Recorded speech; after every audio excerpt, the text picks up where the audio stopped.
I saw you poking around in Lady Driver's lorry. She in trouble?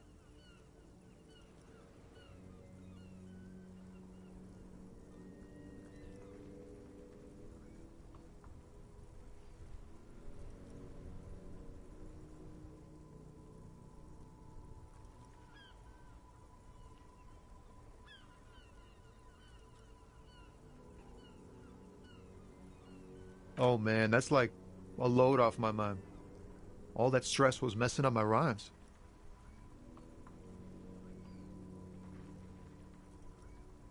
Oh, you know. Tommy Leham's gonna be a musician. Sprechgesang, but with beats. I've got a lot of free time on the road to hone my craft. Tommy Lam was taken. My real name's Jerry Lafitte. Tommy's way better. It's more him. The man taps his fingers rhythmically against his arm.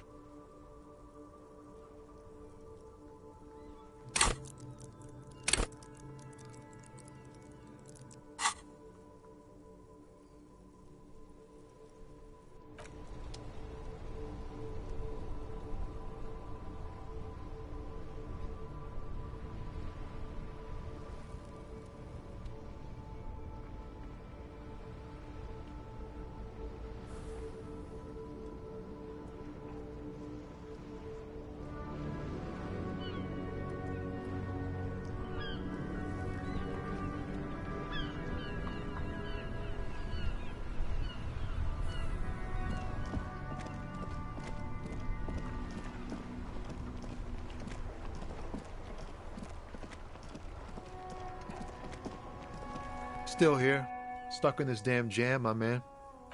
What's up? Ease into it. Don't go too far. This seems like a personal matter.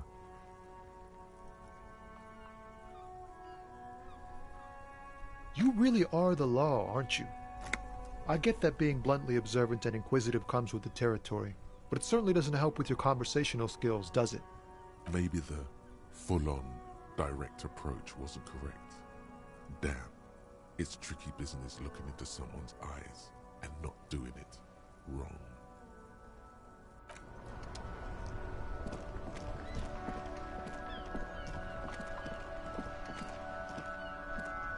The dented yellow mailbox greets you with its graffito and bullet holes in the front.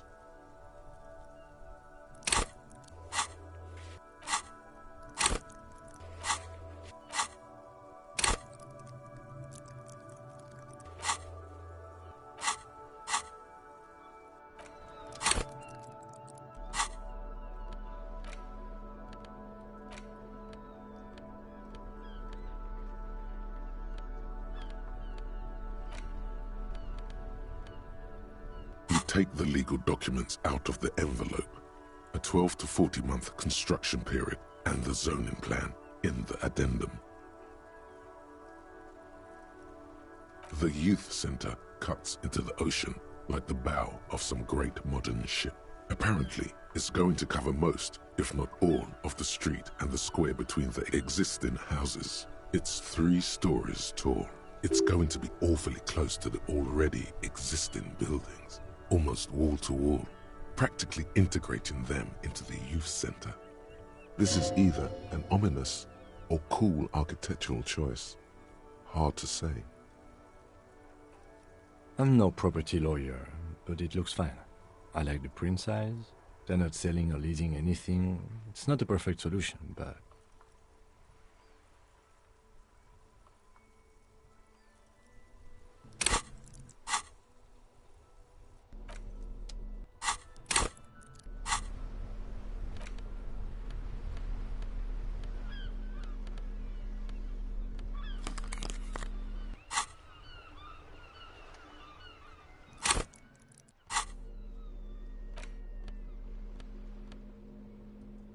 Take the legal documents out of the envelope.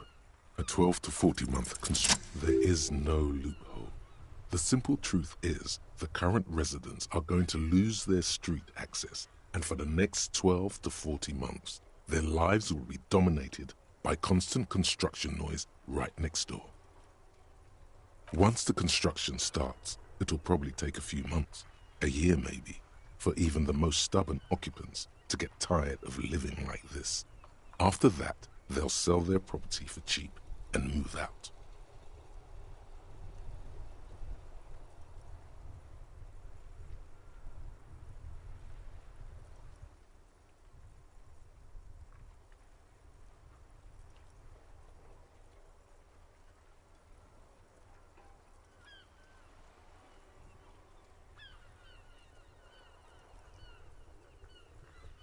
I should have seen it. Evrard probably has eyes on us, but we could try to get other people to sign this instead of those listed. Or you could forge their signatures yourself. By the time he finds out, we'll already be gone. However, we'll need access to the coast before we do anything. Evrard won't believe you got villager signatures if you can't even get to the village. You can try a forgery as soon as we can cross the waterlock.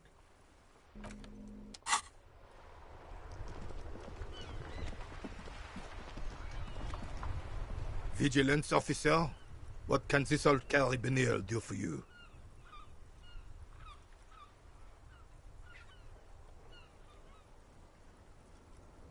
Ah, yes! King Philip III, on his steed. A reminder of what Revachol once was. Oh, absolutely. At the mercy of a cocaine-snorting tyrant who emptied the treasury so he could sleep on a bed of gold. Cocaine? Cocainum? Sounds like our kind of king. And just imagine what kind of cocaine a king would have had. A superpower, feared and respected. A testament to what this country can be under the leadership of a true king. Someone who knows how to rule.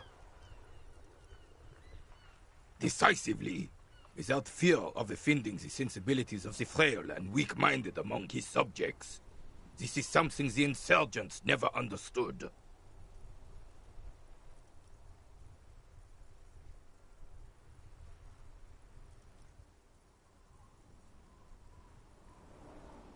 A nation is only as strong as its leader.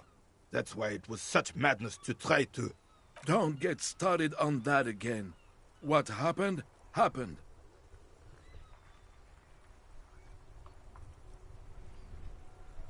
The carabinier doesn't reply, but his entire being communicates unbreakable resolve.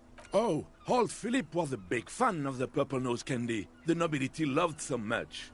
A cocaine connoisseur of sorts. Ha! His egocentricity is borderline legendary. You can't even take the responsibility for yourself. How could you fathom the responsibility weighing on the shoulders of a ruler? That's why the Philippian kings use cocaine, for clarity of vision, to aid in their work. Regnum cocainum, Revachol's finest years. I'm satisfied with this explanation. Of course. Clarity of vision. Awareness. Philip III was even brought into this world with the help of cocaine. The court made him administer the dose to his mother when she was in labor. And it is well known that with the help of cocaine, only the purest, of course, he was able to connect with higher realms. Higher realms. Of course, it all makes sense.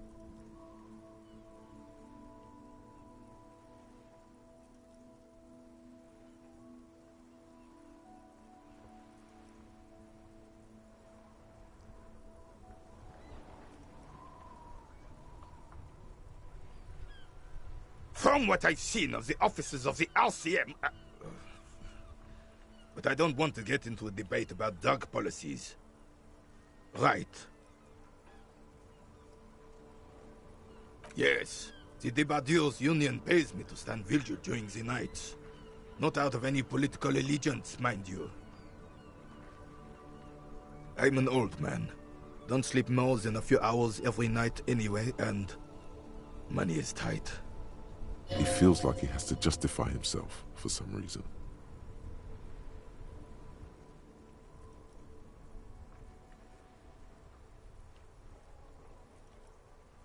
Yes, it does. Unfortunately, I wasn't working that night. Been on a 2-week leave since last Monday.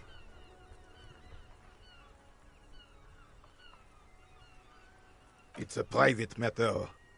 Nothing to do with your investigation. You see, officer, René is the kind of man would rather die than admit he needs medical assistance or, God forbid, sick it. A real man's man is just gonna ride it out. I'm fine, goddammit. Mind your own business. It's nothing. Just got to cut back on coffee. No one. The bus has been unmanned since last Monday. There's no other guard. It's just me. No one has been guarding the container yard since last Monday. Yes. It's not actually an issue.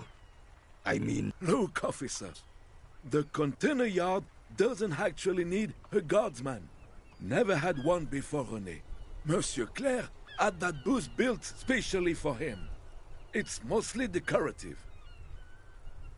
The possibility of someone being in there is enough to discourage any ill-minded individuals. Evrard created this job for René because he knows the Royal Carabiniers' pension of honor and PTSD isn't something a man can live off. A decorated Kingsman collecting tear reflects bad on the whole neighborhood. His words.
Oh, I didn't mean to imply there's something wrong with that.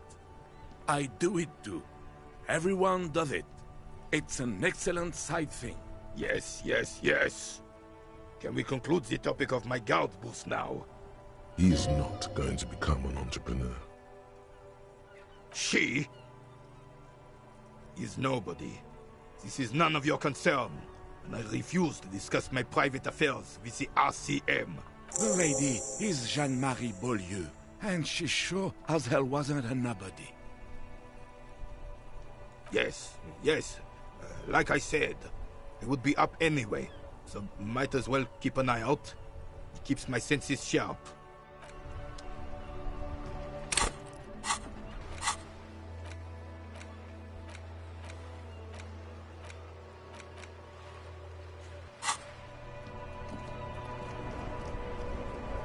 I have really outdone myself.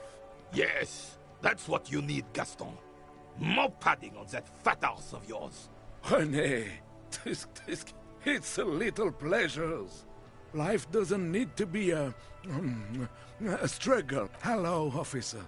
How might I be of assistance on this fine day? Let me think. I heard someone was hanged and left on a tree for a week. But that's all I know, really. No, officers, I'm sorry. And I really would like to assist. You are both good guys. I can see that. Then help them, you wimp. You have plenty of shoulder with the ghost caviar in the Union. Someone must know something. I wish I could, but I just don't know anything. I always keep my nose clean and don't gossip. Everyone knows and respects that. Respect?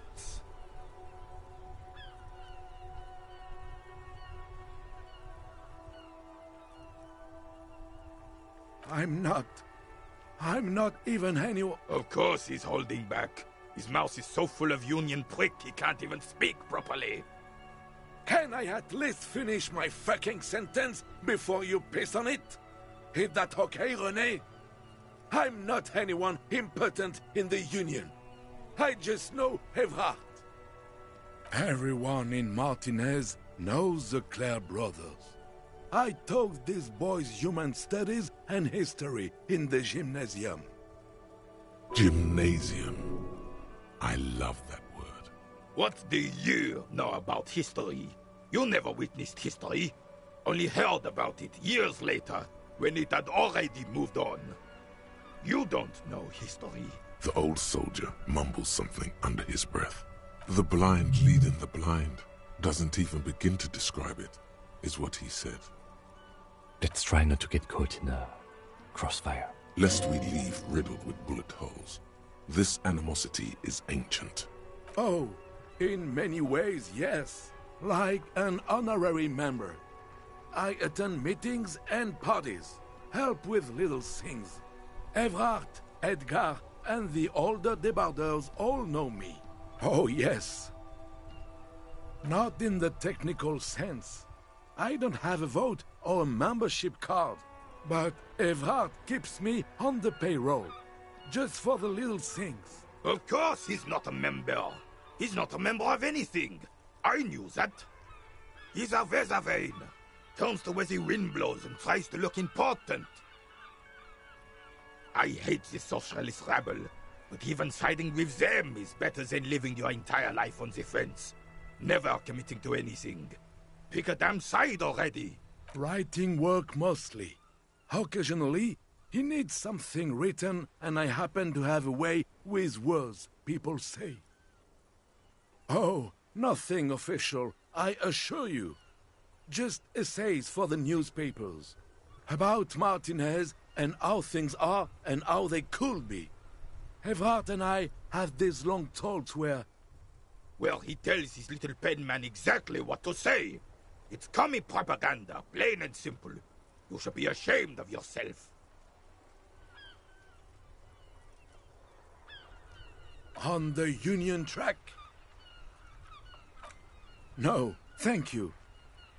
For being consummate professionals. You'll have this case wrapped up in no time.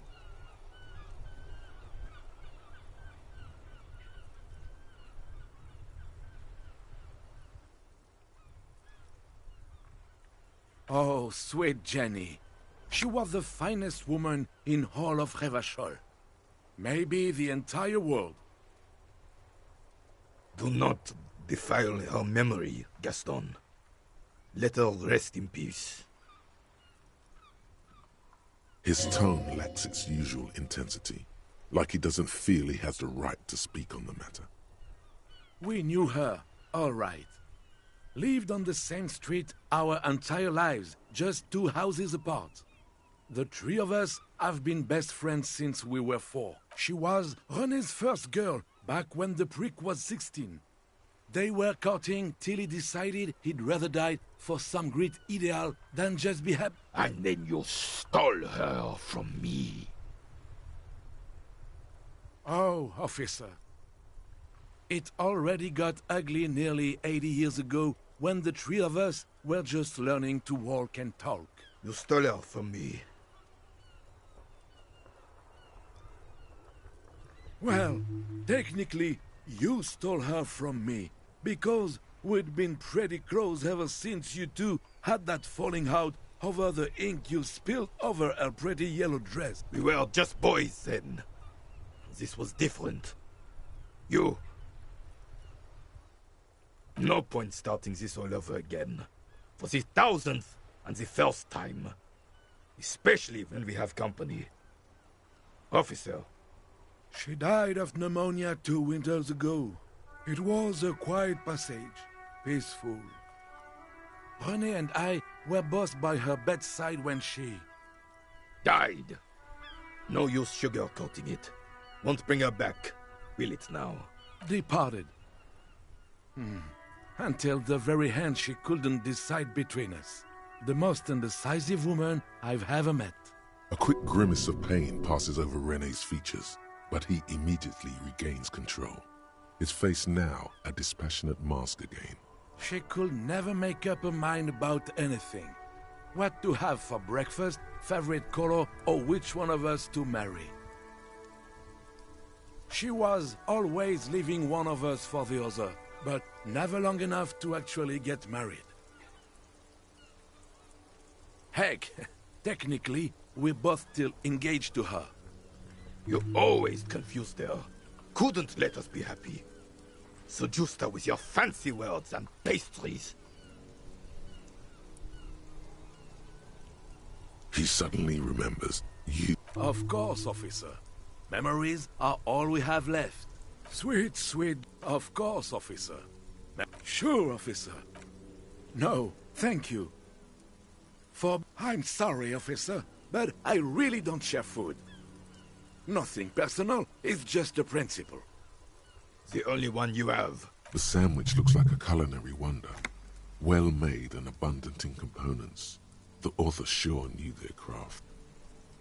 In addition to the obvious slice of ham, a fat one, you notice a brim of a tomato peeking from below. And is that mayonnaise? Oh, that's good. That's very good. You must have other business then?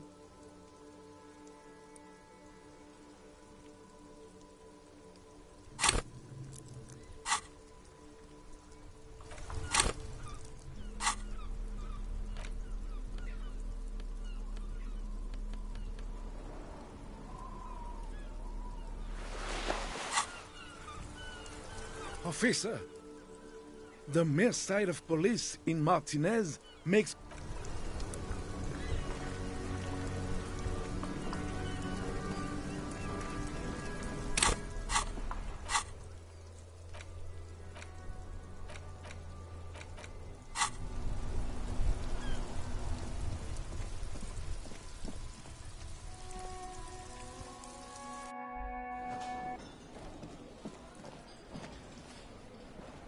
I've got nothing to say to you. Why are you wasting your time? I suggest not wasting time on trivial pleasantries and focusing on why you are actually here. Titus Hardy. Even though she has excellent control over herself, something moved behind her eyes. In the way she stands. In her face. You caught her off guard. Push her some more.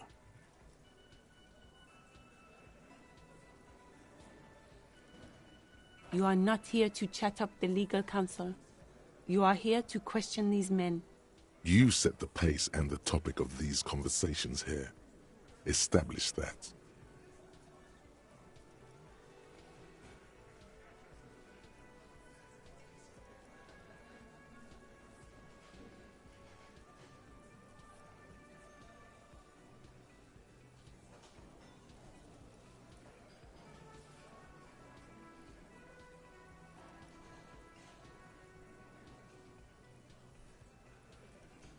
I represent the Union and these men here. Don't make this personal. A very minor victory. What are we going to do to you? You were specifically asked not to say that, and then you said it anyway.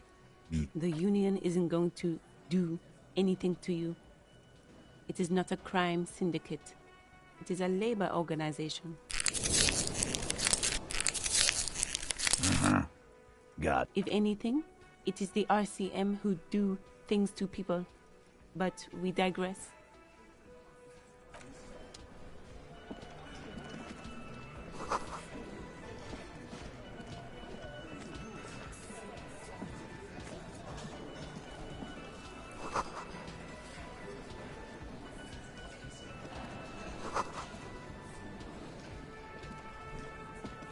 This is where you say your bit.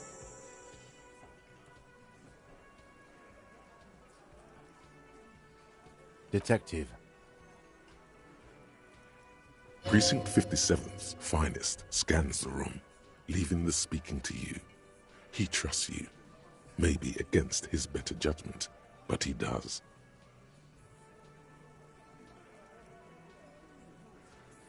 Oh, this is about him. A real looker, that won't. You sure took your time, huh? Waited for him to get real ripe and pretty for you. Oh, he was a real pretty boy. Hanging up there, letting out that pretty boy smell. I can't for the life of me understand why you did it. I mean, I would have just left him up there. You must really like cleaning up other people's shit. You might want to start asking your questions now. These guys are so macho, they're ready to confess to first-degree murder. Ask if it was them. Questions? To hell with that. Get right up in the big dick's face. Physical confrontation. No. I's here. You got business with my boys. You got business with me. He understood what you were doing, taking inventory of them. Now watch the other guys fuck it up by falling out of line. Yeah! You fuck with the Hardy Boys, you fuck with Titus Hardy. Yes, falling out of line to please him. This is the best kind. And now this guy is going to... Relax, Dennis. No one is fucking you yet. use it to take a dig at his friend. Floodgates open. Yeah, Dennis, calm down. No one's fucking you, you stupid fuck. Let Dennis enjoy his fucking, man. We don't mind. This one knows how to keep things going. He's a hothead, but not one to be taken lightly. The last one is a bit of a black sheep. Yeah, you're not even being fucked, Dennis. Easy, fellas. We got company. Let's see what brings the cop around. Too late. You already got a pretty good picture of these guys. You can use this. You could take another look at the tracks in the yard. See if they fit with the characters here. It could be incriminating.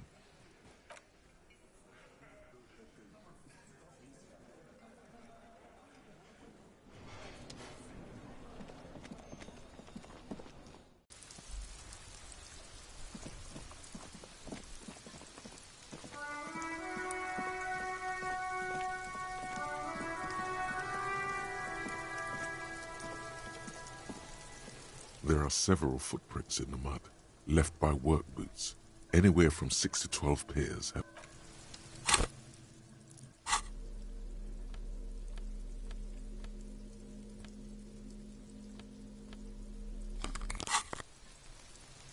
There are several footprints in the mud, left by 8 pairs of boots have shuffled back and forth in the mud. Where else have we seen a gang of men in work boots? That's right.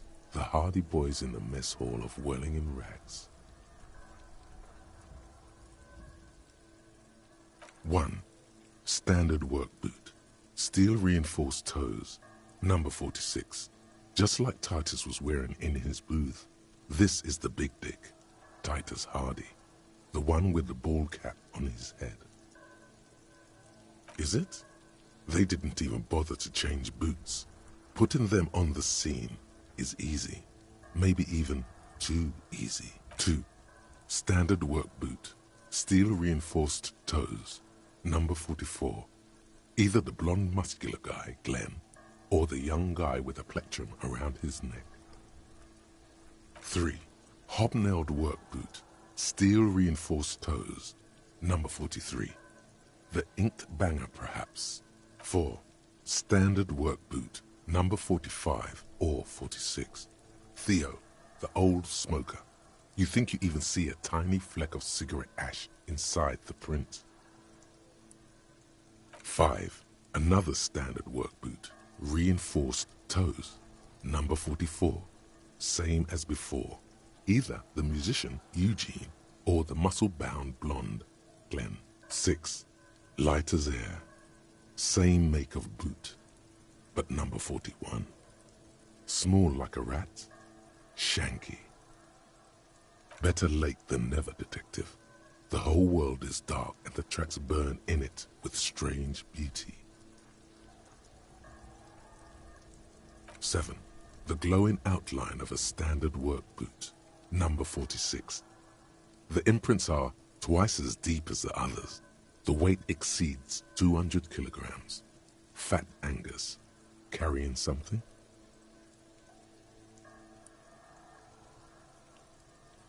8. Another standard work boot, number 44. There's an aberration in the pattern of the sole. The right sole is smoother, more worn. Curious. A missing 8th Hardy Boy. 7 sets of tracks, right? The Hardy Boys were here. That's all? Interesting. Then one of them seems to be missing. Anything else out of the ordinary? A leader like Titus doesn't let one of his guys out of sight easily, especially at a time like this.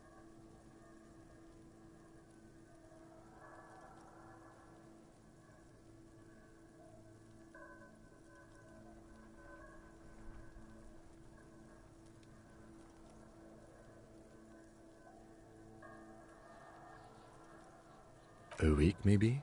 7 days would fit the time frame provided to us by the caller, who reported the hanging. It is not impossible. I pulled last week's forecast for coastal Havashol. 7 days below freezing. The day before, the day of his hanging, was the last warm day. Correct again. Sub-zero temperatures would preserve the tracks in a good state. The commotion here could have taken place a week ago. 200. This could be the combined weight of 2 people, one carrying the other who's tied up. Let's say a heavily built worker carrying a similarly built armored man. Maybe it was the fat Hardy Boy, the one sitting in the middle. He might be right. 200 kilograms of living weight is unlikely.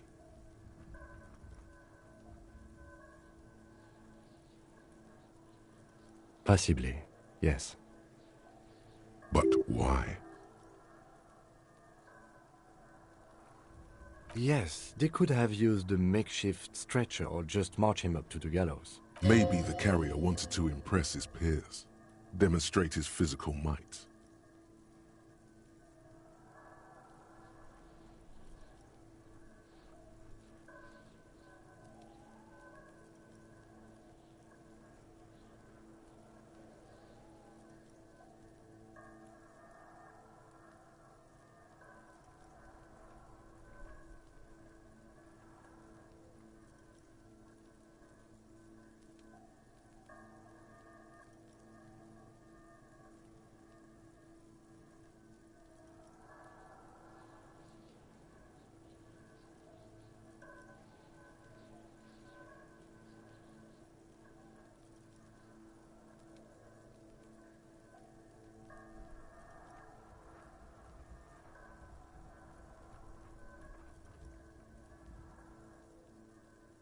You mean a display of athletic ability meant to belittle the victim?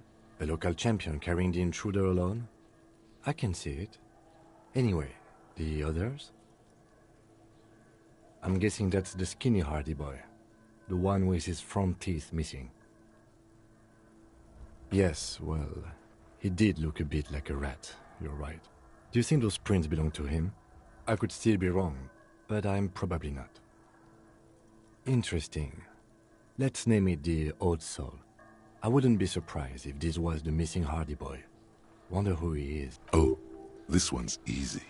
Way too easy. It's a driver.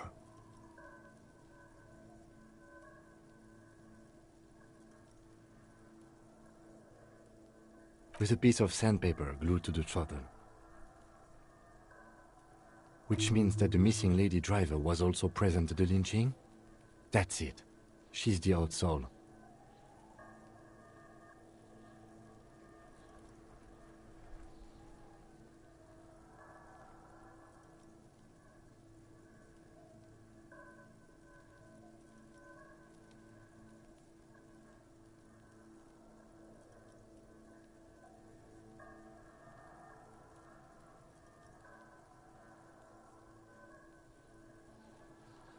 Now we know who's the missing eighth person at the lynching. Do you think that Hardy and his boys could also be involved in the drug operation?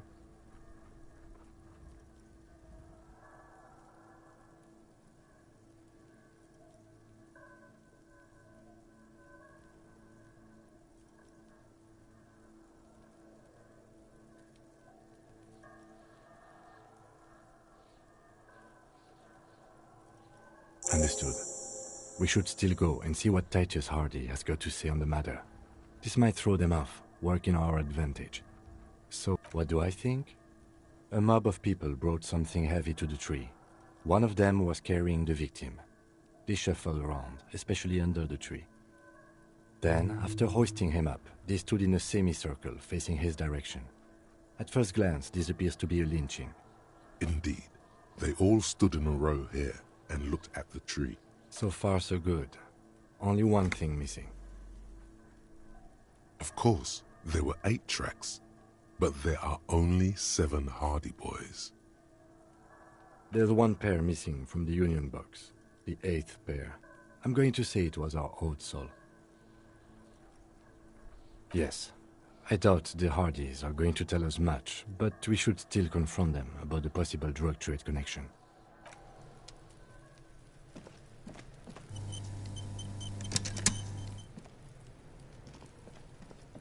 The man is The lieutenant adjusts his glasses and takes a deep breath.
Looks like the circus left town, but the clowns are still here.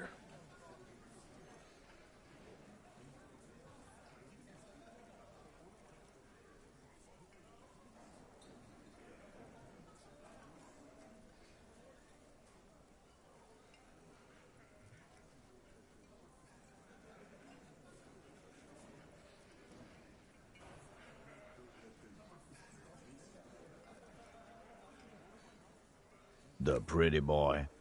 You guys really love talking about that pretty boy.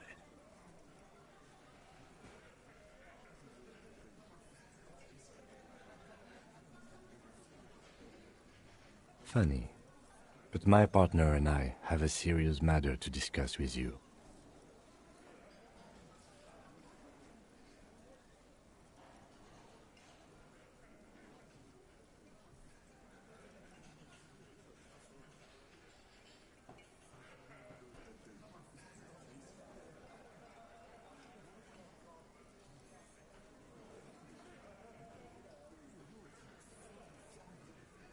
Evrard?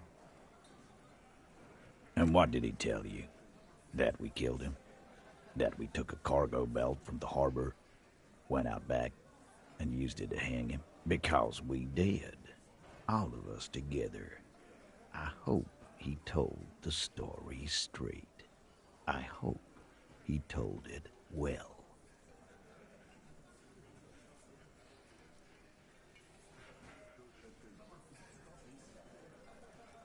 No, you don't.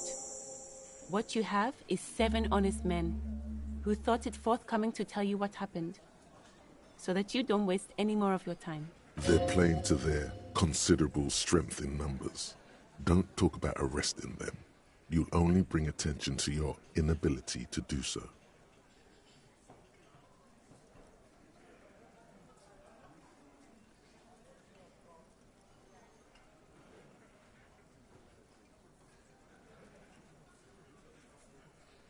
How many people have you sent to the Shays? Ever felt remorse for them? Or send them to Reunion to rot. For 20 years. For life.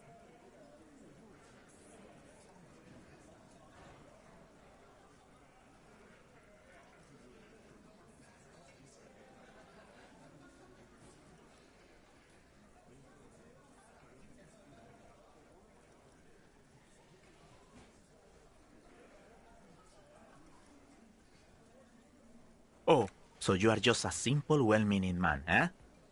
Ever been in solitary? Prison is a charter. He's clearly been in solitary confinement, and at a young age, nonetheless. So he's hanging a man, slowly, without breaking his neck. Are you deaf? There will be no singling anyone out. You can't arrest a Hardy Boy without arresting all Hardy Boys. Do you think you could do that? Do you think you could arrest them all? Titus, keep addressing him. He wants everyone to know he's in charge.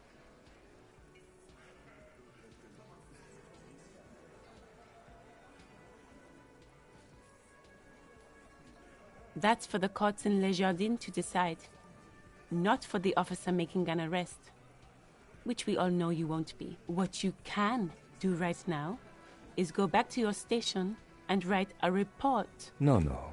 We'll stay here and discuss what happened that night. You don't have to keep answering his questions. I know, Lizzie. Relax.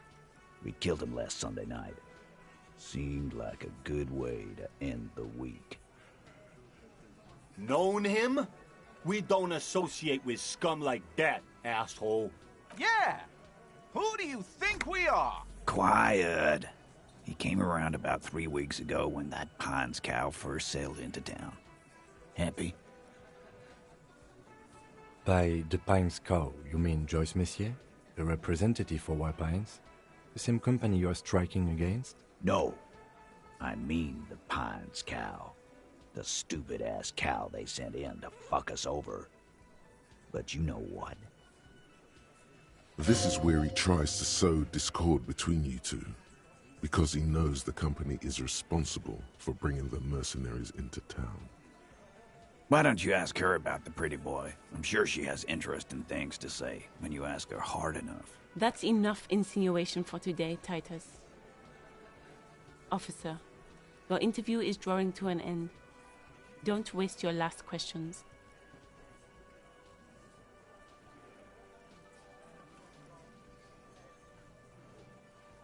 We hanged him up by his neck until he got real still. Wasn't that obvious, Copper? Didn't they teach you anything at the cop school, idiot? You're pretty sure you've had at least 2 years of cop school and many more of active service. Certainly enough to not put up with his backsass. Deliver a knockdown observation.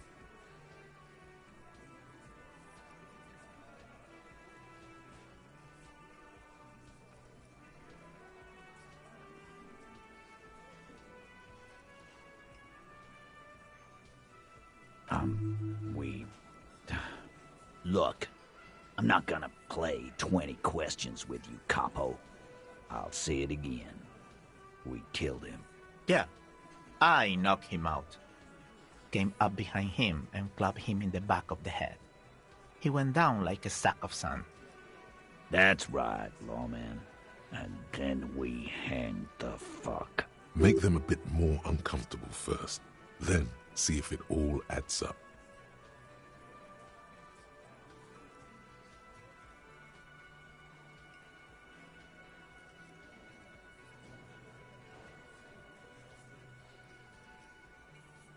My fucking elbow, Copper.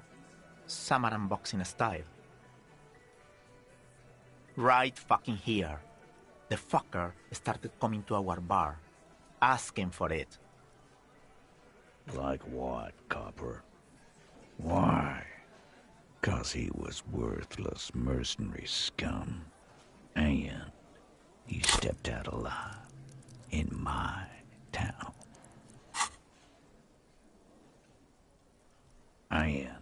He stepped out of line. What kind of mercenary? The kind that shows up when you start a strike. The experienced kind, too. Had Kohoy and Semenine written all over him. Ex-Oranese Special Forces. A live grenade. Right here in our bar. This one has a special gripe with him coming here. I can't prove it, but I know he was sent by the Wild Pines. They hire merc shit like that. Story of every strike from here to Samara.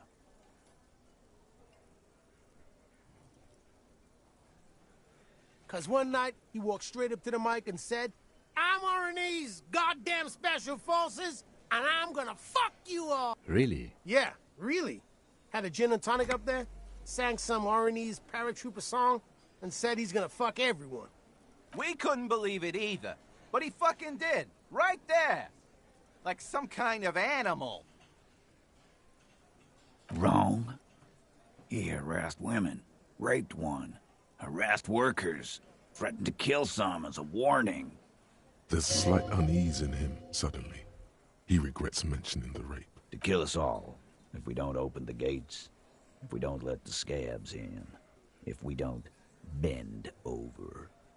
That was before he started coming here. Yeah, he said it was his favorite joint now. Started coming here every night. Drinking, grabbing girls. Grabbed one of ours mid-karaoke, right there on the stage. He grabbed someone? Yeah. This girl's on the mic. A beautiful girl. Young. Gets into the second verse of Lover Lake. The fucker grabs her legs, starts screaming. Show me your cunt! Why don't you show me your cunt? Then, he gets knocked on the head with a wine bottle. Doesn't even fall down.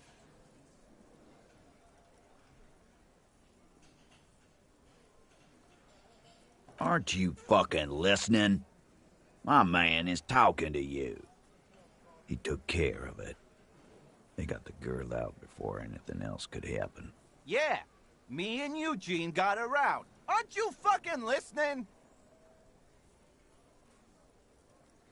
No. You're not getting the name. That's a Martinez matter. And I'm not discussing it with you clowns. Despite the stonewalling, you can slip one more question in. Titus, do not answer. You have been forthcoming enough. Fuck off, Carl. She's gone through enough without you harassing her too. She doesn't need more embarrassment. What are you talking about? Embarrassment? If someone has been sexually assaulted, we need... What you need is to get the fuck out of my face. I've had enough of explaining myself to you fucks. He's dead. It's done. As you can see, these men can only take so much baseless scrutiny. I'm doing my best to keep the situation civil, but... It won't be for long, she mean. It's true. She was the only thing holding him back.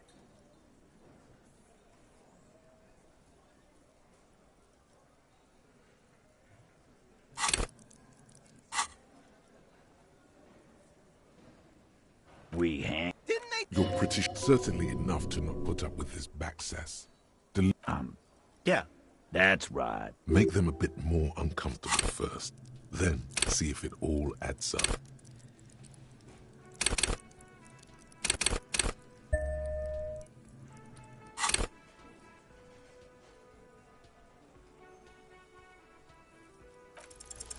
Actually, they're admirably, surprisingly composed. The entire room. Given how many questions you've lobbed their way. Well, this one. But he's always fidgeting, so don't get your hopes up. Like what, Copper? Nothing. Your investigation here is done. Leave Martinez, go back to your stations where you belong. I think we're going to stick around, thanks. Some things don't add up here, Titus. I've done this job for long enough to know that people don't just confess to first-degree murder. Even if it is a group responsibility. We're going to look into this. Good luck with that. You've heard everything a rent-a-cop is gonna hear from us. Real law officials. You're lucky you didn't get a beating. Rent-a-cop. So that's what this is about. He doesn't see you as his equals.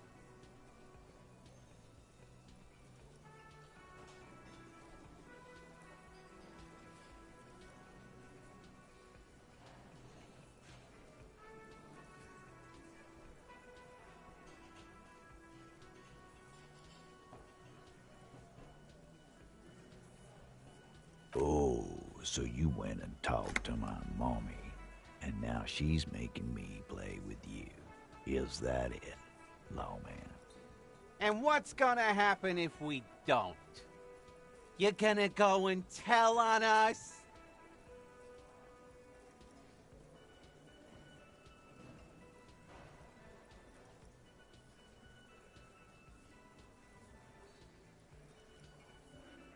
Yeah, I heard him. Now fuck do you think I'm doing here? You'd have your ass handed to you if it wasn't for the boss man's word. Let me state this very clearly, capo. Hello, officer. I'm Titus Hardy, and these are my boys. Hardy boys. How may we assist you? Explosive laughter follows. To his men, Titus Hardy is a golden god. They want to laugh at his jokes even before they leave his lips. This guy is a born leader.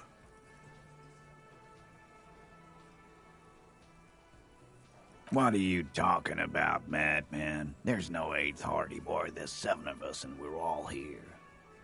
Or what? You want to be the 8th Hardy boy? We ain't hiring. Actually, boss, we've been talking and we think she could maybe... This person Glenn wants to hire, he really respects her. Shut the fuck up, Glenn!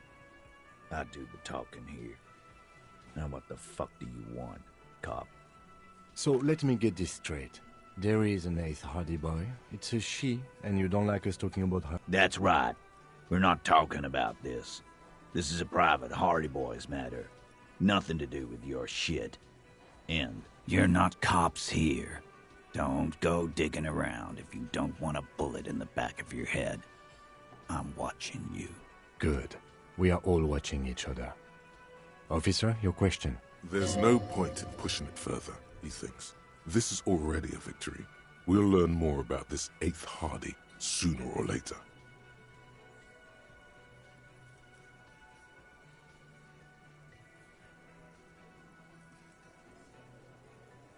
Again.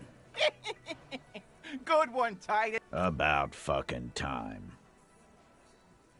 Like hell you have. There is no local drug trade. This place is as clean as a rifle. Go back to Jamrock and ask the local junkies how clean your streets are in Precinct 41 Kilos. We'll do that. In the meantime, did you know that there's an abandoned lorry at the intersection that was used to move raw ingredients for drugs from Terminal B to Jamrock? The person driving it was present at the hanging. It was one of you. We've connected the footprints. Detective, do you want to deliver the coup de grâce? No, the thunder is his. Leave it to the lieutenant.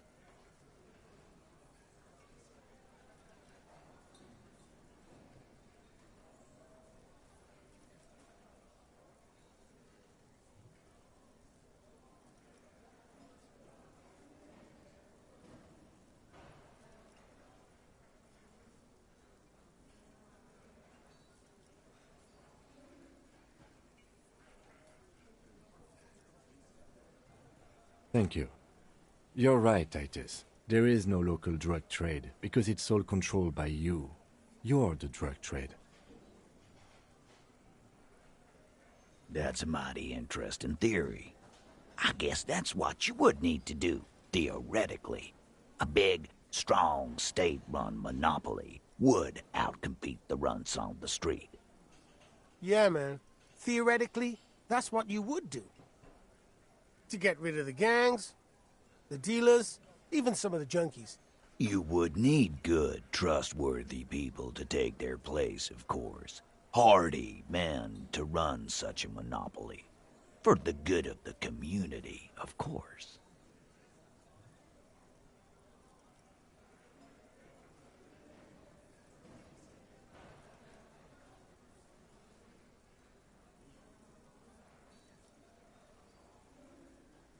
Boo fucking who. People will always be taking drugs. Yeah, that's what the labor movement is all about. Clean and organized. And the Hardy Boys are running it. Theoretically, of course. We're just talking politics here. My answer to your drug accusation is, how dare you? Go fuck yourself. Not quite yet, Mr. Hardy. There were 8 sets of prints on the crime scene. There are only 7 Hardy Boys here. My answer is, fuck off. Mind your own business. There is no 8th Hardy. I run this goddamn scene. Finally, you got something out of him. This could prove useful in the future. And here we go. Back to the usual. I know! Fatty walked on all 4s. He's so fucking fat he left 2 sets of footprints. Go fuck your mom, Dennis. That's more like it, boys. You heard him. It was Angus on all 4s. Anything else you need to know? Yeah. By friends, you mean his squad mates from Crenell. Wouldn't want to beat up his grandma. Nervous, snickering. There's a rush of adrenaline present. This is what happens if you take the law into your own hands. Other people start doing it too. Let them come. The Hardy Boys are right fucking here. You heard the man. Right here. We're armed. We got the whole district behind us. And Glenn. Glenn is... Yeah. A well-oiled murder machine. The mood is on the rise. They're feeling confident, ready to punch out the whole Merc platoon.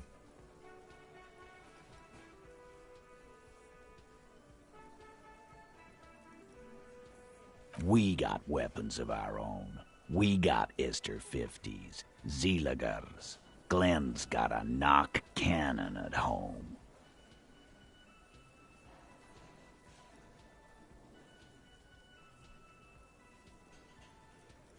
I guess we're gonna see, aren't we? Yeah, like you've been up against ceramic armor.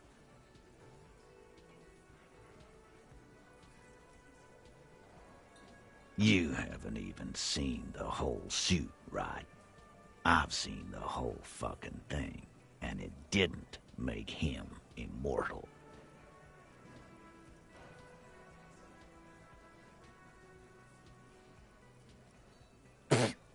So are the local gangs. The fucking Barmy Army and the Madre scum. You've been out there. Seen any around? Yeah. Where are they now, huh? Sent back to Madre in an airtight cargo crate. These people are trained military professionals. Special forces, as you said. They're not a gang or a Barmy army. No, they're not. They're uncoordinated and drunk. We know more about them than you think. Big fucking surprise. They hire psycho scum, arm them to the teeth, and let them loose in the city. What do you think is gonna happen? He's really prepped himself up for this. He has to keep the fear in check. What do you mean, okay?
No, they won't. He really doesn't like you ruffling their feathers like that, on what might be the eve of battle.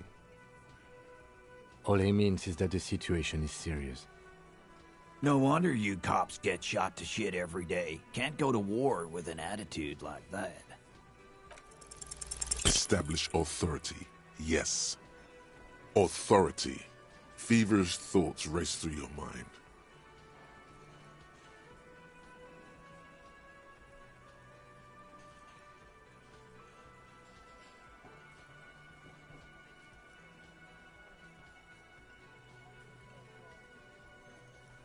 Did you already try the gun thing?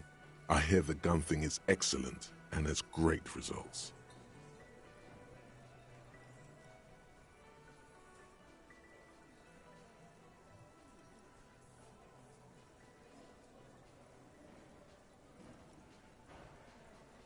Why? This is not what he thinks it is. I'm afraid it's not what you think it is either.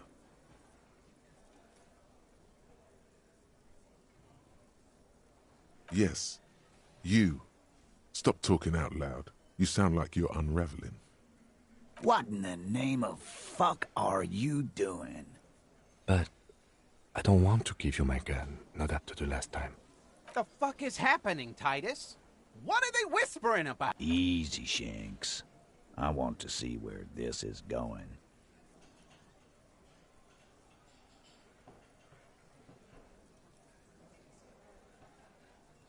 There is no... Detective, we don't have to demonstrate anything. Let's just get back to the questions.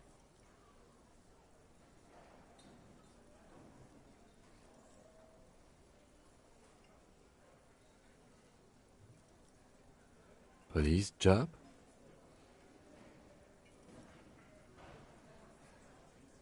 The pressure... Be careful, it's loaded. Good. Now put it in your mouth.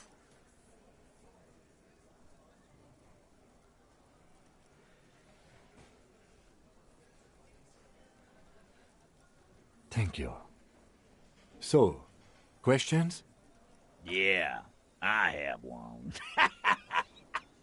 Nothing, just a minor... He is grateful to have that gun back on his belt right now.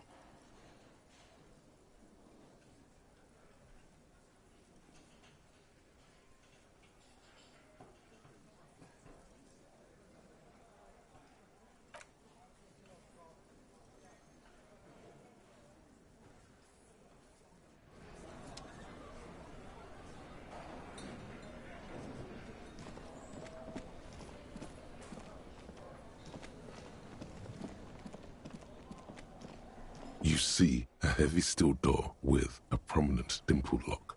It's painted blue.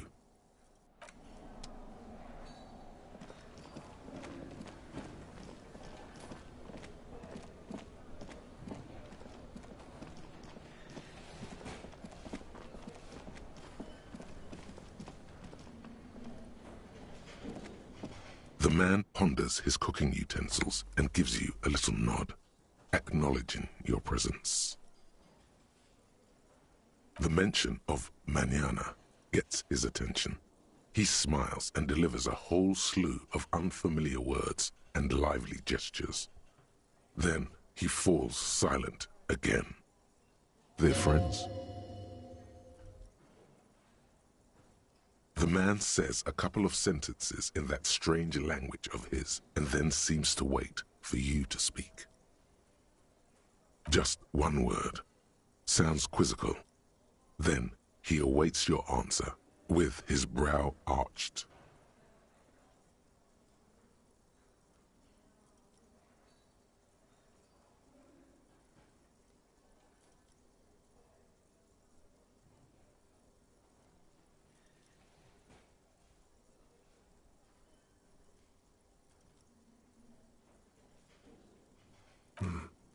Boars need more vodka?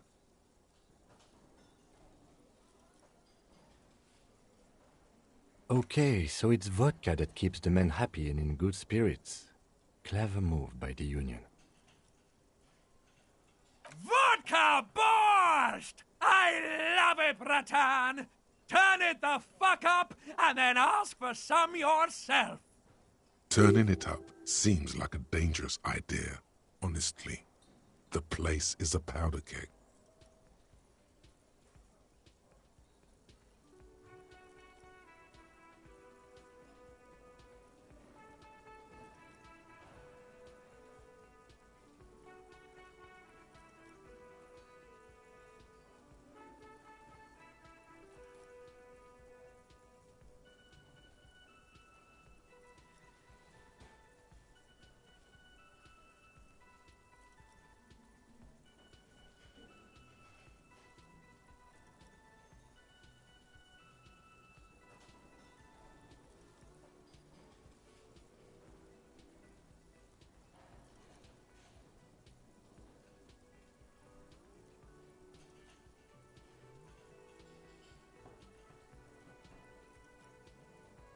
The cook gives you a long, disappointed look, then turns the stove off and seems to wait for you to speak.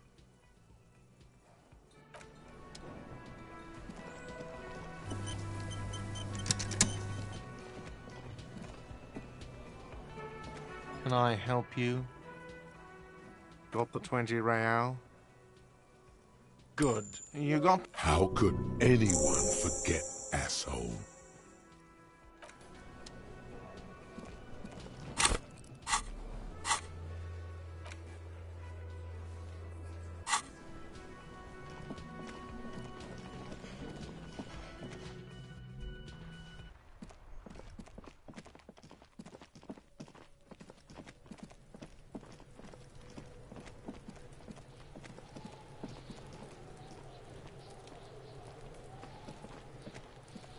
The man is the lieutenant adjusts his glasses and takes a deep breath.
Just an ordinary wall, nothing to see.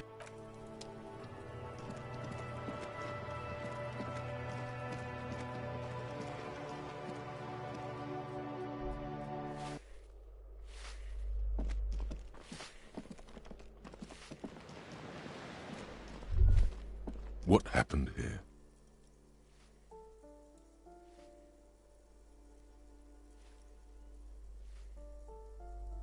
Put your emotions aside. Try to focus on abstract, but this reeks of sadness. It will still be accessible through the apartment next to it. That one didn't have a door. Sadly, nothing of great value remains here. Indeed.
This door is made of no one. We should return. No one. We should return. No one. We should no. We should no. We no one answer. We should return.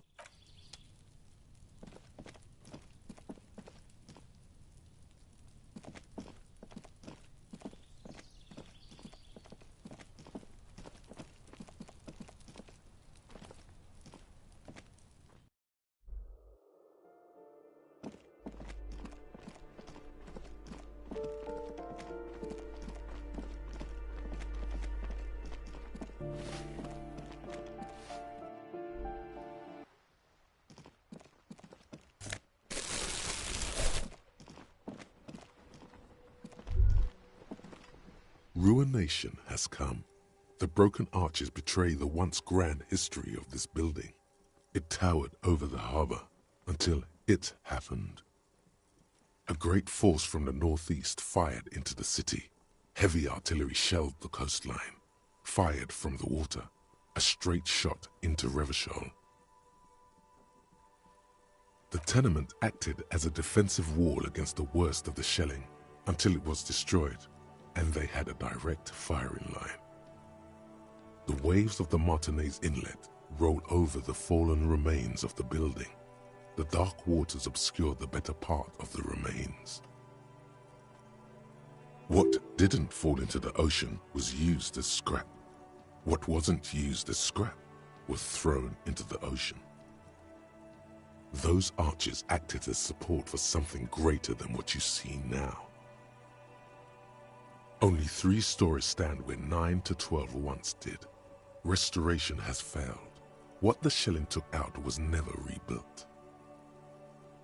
Underwater, iron helmets have sunk deep into the sand and the mud. Helmets of soldiers, and their finger bones too, and clavicles, littering the ocean floor. A fleet, the combined armies of Occident and Grad, with Mesk volunteers, a 5-nation army, hundreds of vessels. They massed airships further down in the Bay of Revachol. The artillery was so powerful. The ships not only required gyroscopic stabilization, they were anchored into the ocean floor as well. Many are still there to this day. If you squint, you can just barely see the shadow on the water, far in the northeast. The coalition. But that was a long time ago. I think we should move on. It's chilly up here. He does not like talking politics of this kind. He fears the discussion might lead to disagreements, as it often does.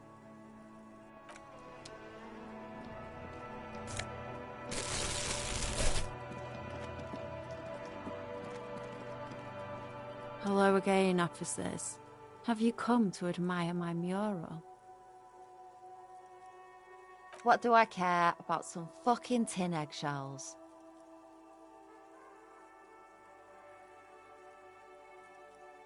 Ugh, alright, sad piggy. I'll give you this one. I saw a little girl in the fishing village running around with military-grade handwear. Looked cute as hell. If you haven't been there, the village is a shithole down the coast from the main plaza. Have a good time! No. That's all the snitching Cindy the Skull does for today. Actually, I don't even know why I told you what I just told you. I have a weakness for animals. It's the animal thing again. Damn it. Or a weakness for police officers, miss. Thank you either way.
Give me a moment.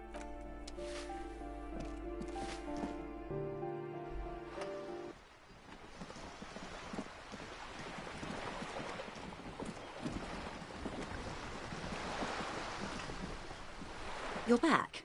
Good. What can I help you with? You have? And how did you like Mr. Clare? Finally, time to choose sides.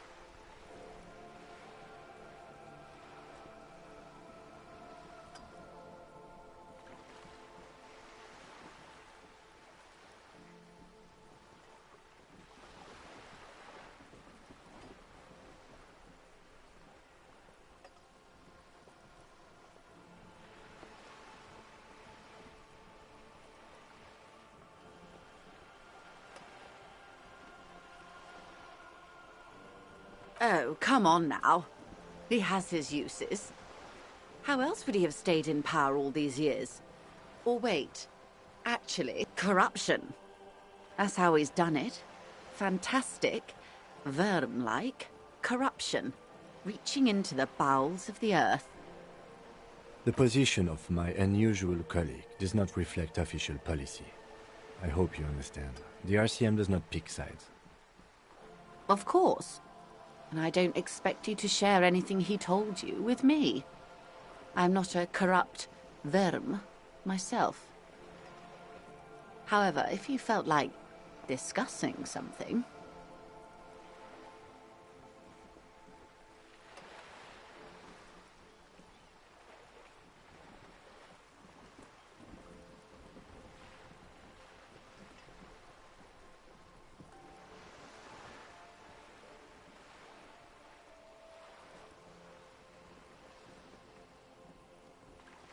How could I stop you?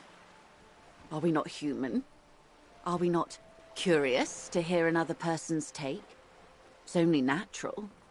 We would only be... gossiping. Tell her she'll like you for it. Yes, your disgusting necktie agrees completely. Let's gossip.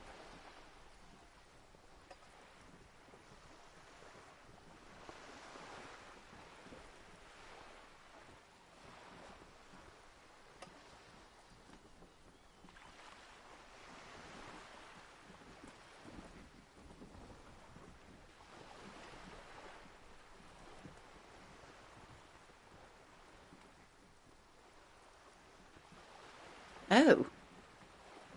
That's so... helpful of him. The lieutenant looks at you, and you can swear his jaw muscle is... He's able to contain the anger and surprise. When I said, be wacky, I didn't mean wildly, grossly irresponsible and damaging to the RCM. Unconventional police officers sometimes lose their guns. They then go around and tell people about this, to gauge their reactions. It's all part of detecting. Incredible. Simply incredible. And how is it going? Has this detecting produced a gun?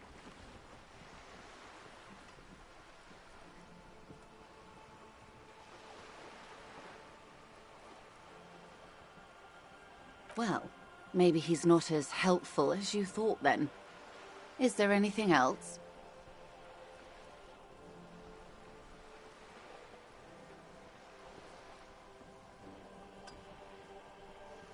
A referral, you mean?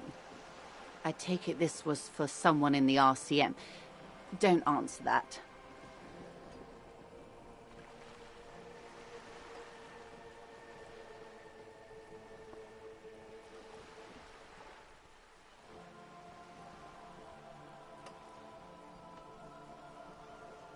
Such referrals may sometimes get you information from a man like Everard.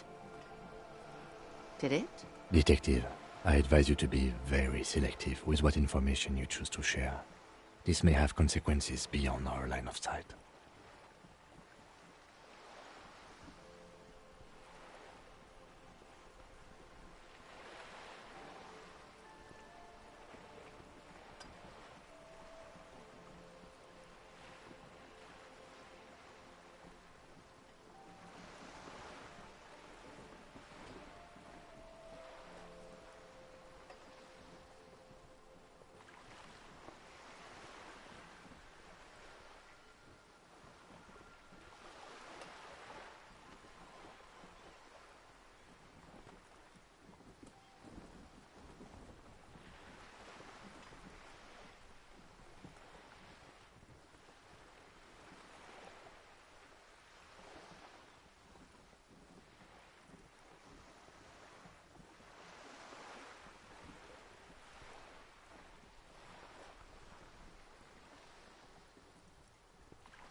How benevolent. Hopefully they'll help you sort this whole business out, if they haven't already. While we appreciate your assistance, ma'am, I'm afraid we can't discuss the specifics of an ongoing investigation with you. That is only fair. Well, I hope it yields something. Otherwise you'll have opened that door for naught. Anything else? Naturally, Detective. There are lighter topics to gossip about. Sounds like he has you running errands, Detective. A well-established dominance ritual. Where did he have you deliver it? Ah, yes. I've been meaning to go there. With longing. Clear and simple longing. Strange. Why does she want to go there? I should be. In my youth, I had a brief dalliance here in Martinez. He was an older man with impossibly broad shoulders. He's probably dead by now. Even his shack is long gone. Not that it matters. These buildings are all carbon copies of one another. Yes, I was slumming it with some girlfriends of mine. We had boats and... Don't hold it against me. My paramour certainly did not. Not overly so. It's not like this was the only place we visited. Me and my girlfriends from Azon with our shiny boats, like reavers. We told ourselves we were the worst thing to happen to the coast since the Coalition landed in '08. Imagine. She's sentimental, all right. You don't know enough about her to find out why exactly. She will keep her secrets for now.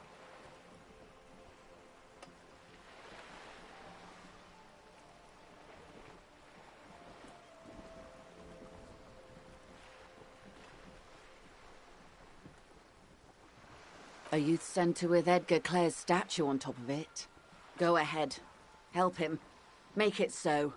I have no power to stop him. Yes. I'm sad I'll never have the time, Detective. I've always wanted a dilapidating fishing village, full of ghosts and ancient memories. Has this errand yielded you any information? Did you now? What sort of borscht is he making? The strike brew. That's a classic. And by turn up the heat, I presume you mean put more alcohol in it?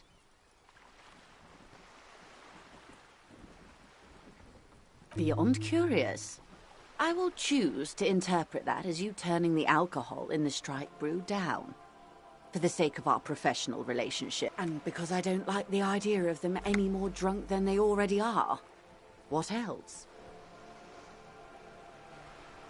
Of course, Detective. Should something come up later, down the road, don't be afraid to drop by for a chat. Until then, is there anything I can help you with?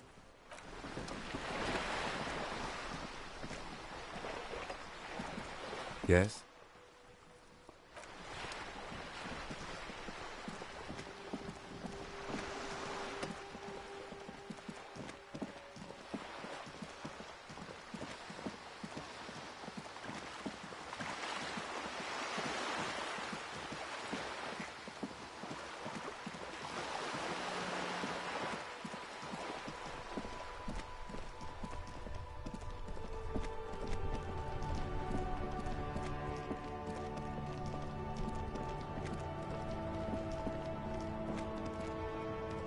Still here, stuck in this damn jam, my man.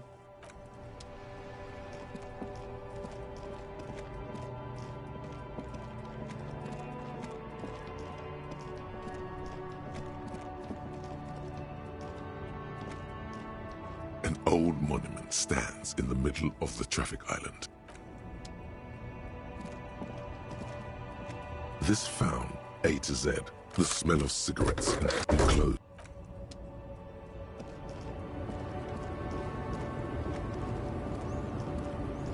The woman is still... Huh?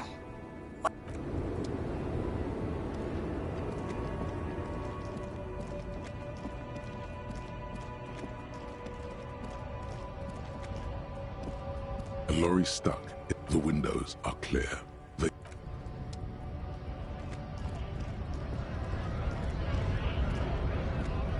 went native on the... Wrong.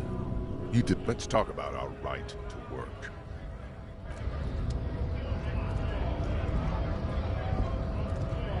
Right to... When a bunch of ungrateful, lazy cockroaches can't get their act together, decide to block honest work for other people.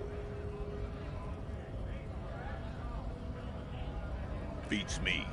They mumble nonsense about boardrooms and workers' rights, while we have the right to work! When the man moves around, you perceive some serious abs underneath his tight-fitting shirt. This man is in shape. There's something odd in the way he carries himself. His set of clothing looks vaguely mismatched. The different pieces of the attire seem ill-fitting. His shirt is far too small and an unpleasantly tight fit, while the overalls, held up by a belt, seem to fit a man with much more corpulence.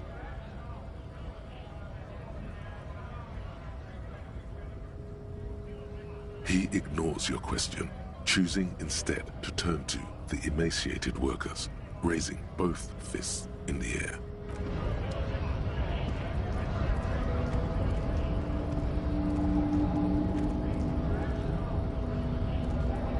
Hola, Wandering Man. How can I help you? Yeah, the janitor who gave me the key to his apartment said the guy's a bit of an asshole.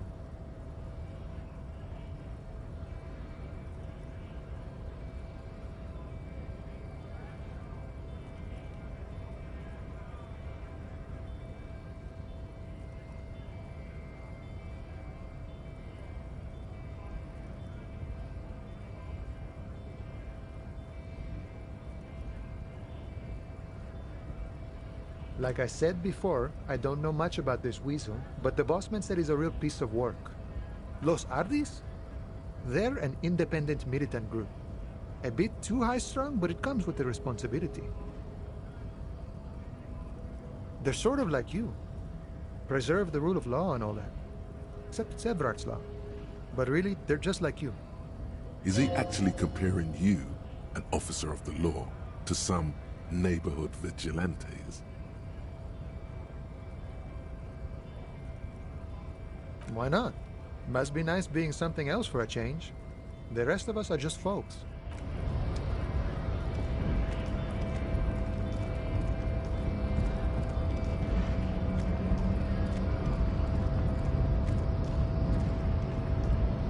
Yes? Your race descent has temporary...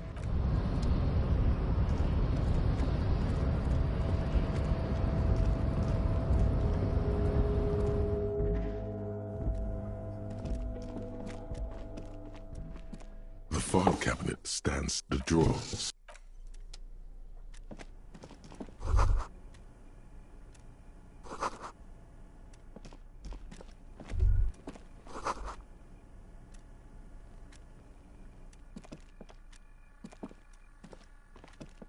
The already familiar cold touch of plastic welcomes you as you pick up the handset.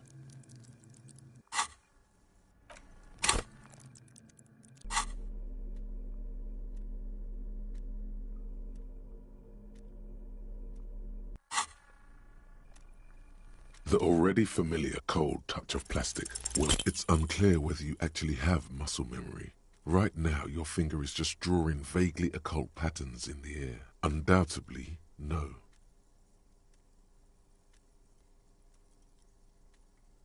Sure, why not?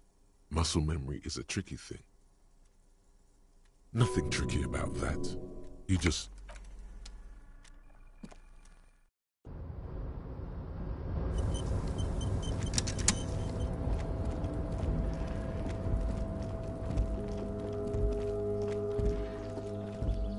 This is...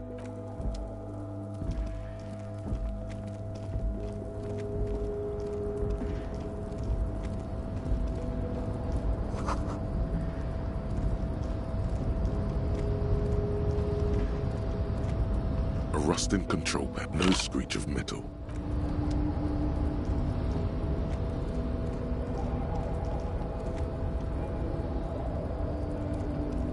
You're back before the cargo container.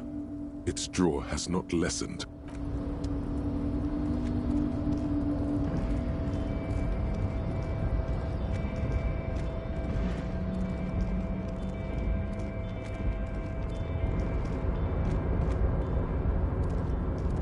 Oh, hey, mister. No trouble at all, mister. No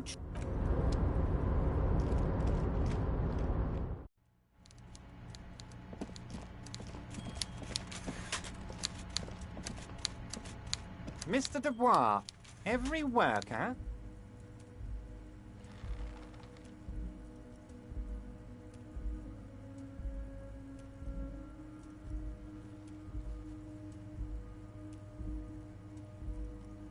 That's right, Mr. Dubois. I see the socialist democratic fervor now burns in your heart, too. How can I help you today?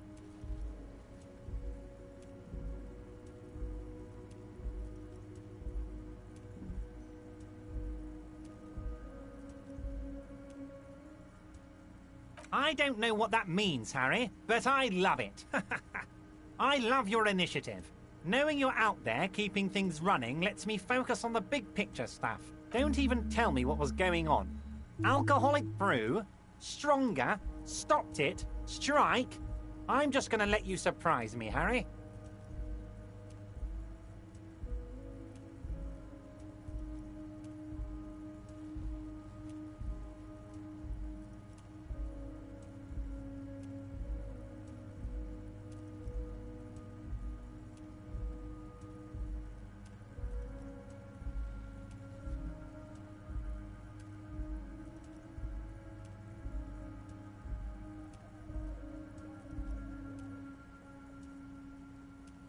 Let's hear it, Harry.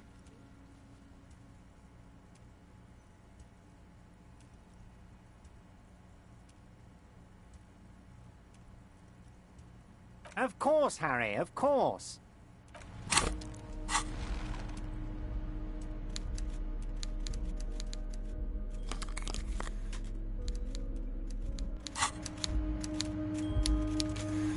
Mr. Now, what can Everard Clare? Let's hear it, Harry.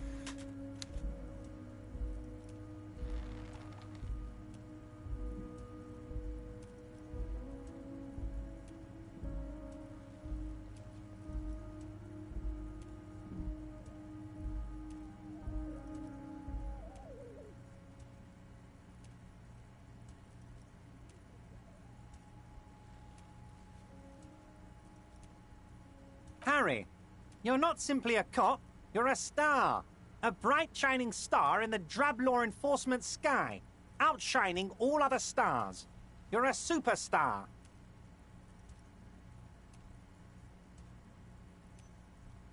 Nonsense, Harry. You lit up this container when you walked in here. You're my golden boy. It's Harry. Harry Dubois. You feel like a Dubois. You don't feel like any of these things. You know what your name is.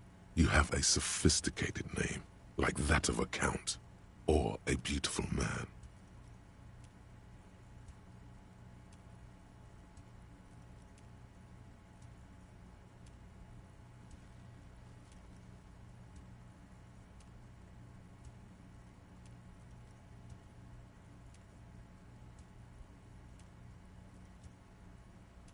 Sure, okay. You're Harold. Harmon. Haroldamus? But that's not what the record says. The record says Harry Dubois, a real man's name. Mr. Kitsuragi doesn't seem even slightly empathetic to your memory loss, Harry. I, however, wish to help you any way I can.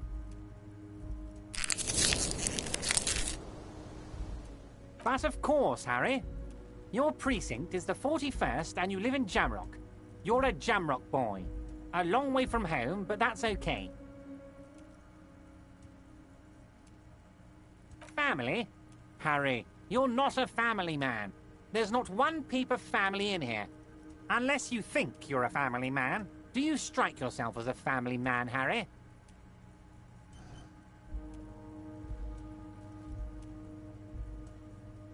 Family, Harry, is the most important thing in the world. Of course, Harry, of course. Let's not linger on personal details and amnesia. You wanted something from me. Most certainly, Harry. Nothing by all means, Harry. What's on your mind?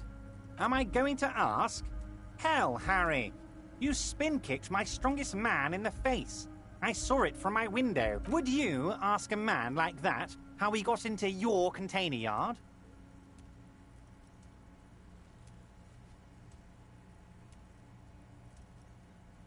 It was a figure of speech, Harry. Of course I don't have a window. I'm in a container. Anyway, I assure you, I am a very well-informed man. Information reaches me before I even get the chance to request it.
The tear machine, your bottles, do you know what you should...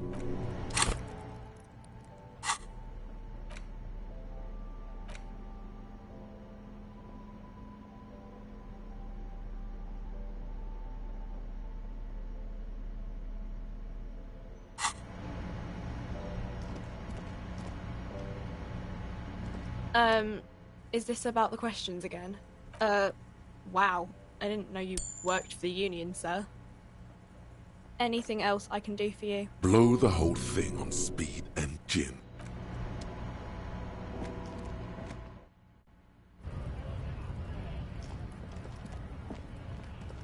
Looking for something odd?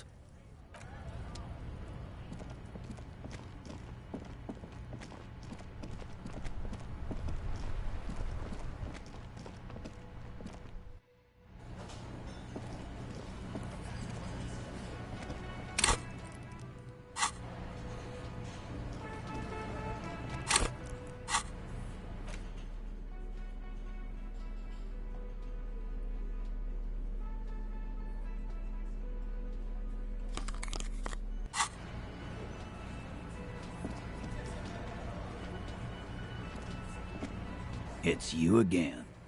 What is it?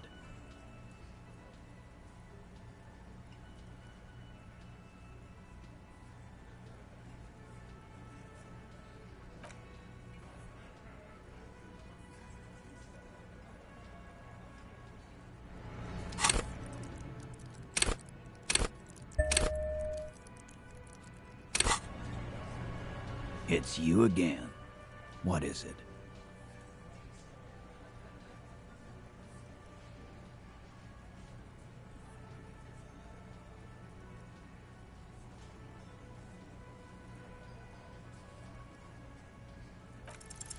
This time it's going to work. You already ruled out the first bad option that didn't. Did you already try the gun thing? Did you already try the gun thing? I hear the gun thing. Why? I'm afraid it's not what you think it is either. What in the... But... The fuck? Easy, Shanks. I want to see where this is going. There is... Detective, we don't have to... Police, be careful. Good. Now... Thank you. Yeah. Nothing. He is grateful to have that gun back on his belt right now.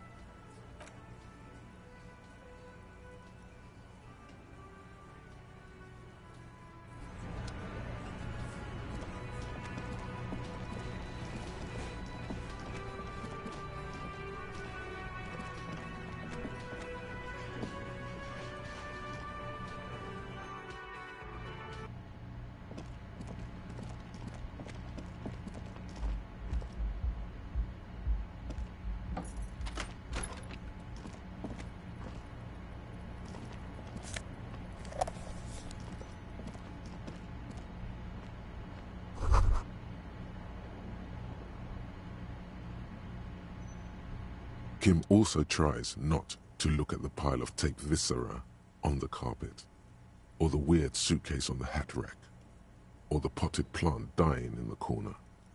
But it's all just too morbid to ignore. The man is finding it hard not to trip on the tape, and not to send any of the bottles rolling across the floor.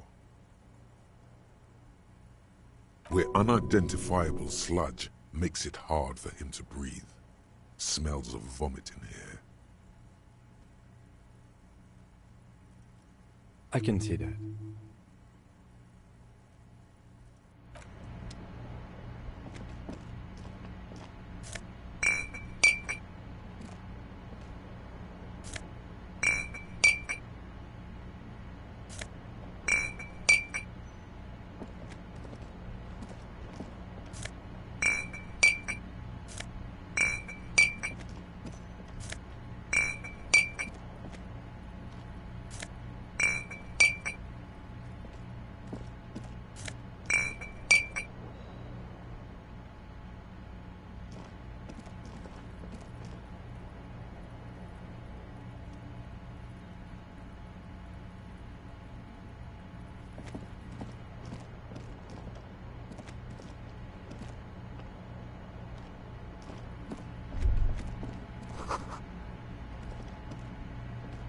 A mirror hangs on the bathroom wall.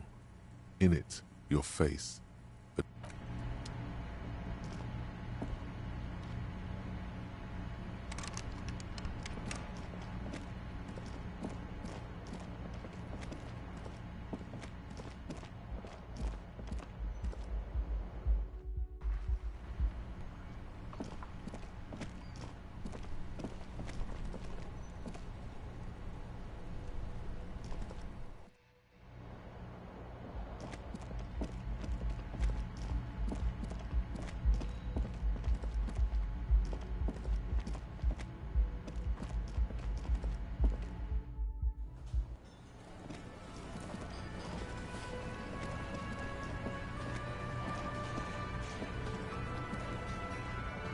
I've got nothing to say to you.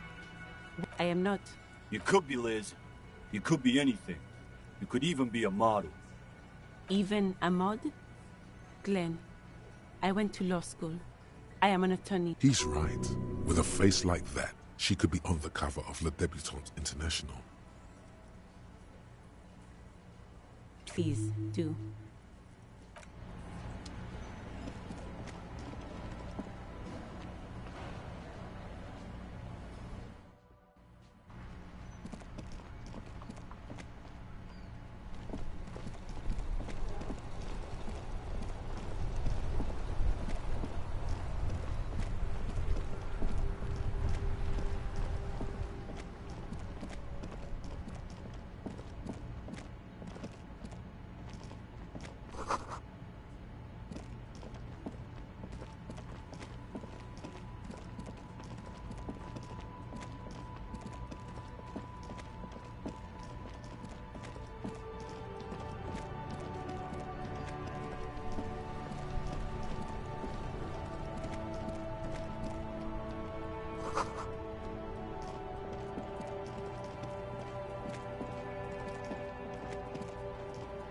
A rusting... This panel usually closes the water.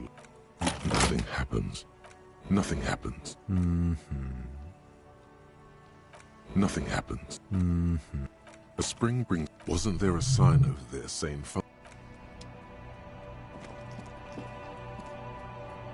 A crumpled billboard reading, Samaran butter soaks in the canal. Whatever it is, the boy on the billboard seems very happy about it. Judging by the size of the impact and the parallel lines of burnt rubber, the cause was probably a motor vehicle.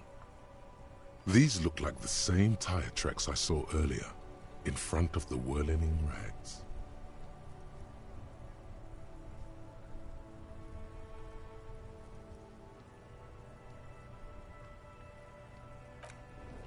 Side slip marks indicated that the vehicle was traveling up the crater at 35 kilometers an hour.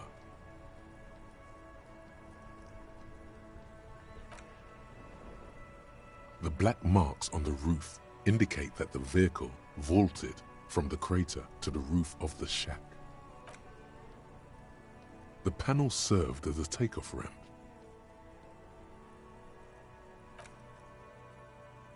The vehicle soared through the air, hitting the billboard and upsetting the posts. Then it continued its flight, taking the billboard with it. The sign broke the vehicle's fall into the canal. Still speeding, the vehicle made a loop and vanished into the fog along the coast. There are two good candidates, the Caprice 40 and the Linéaire G22. It's about the right size, and the tire marks look like they came from the skinny tires frequently found on that motor carriage. Very sturdy but light motor carriage, more likely than most to survive that jump. You'd have to follow the tracks to be sure. The lieutenant looks on, waiting for you to wrap up your analysis. Any theories about what happened here?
What kind of car do you think it was?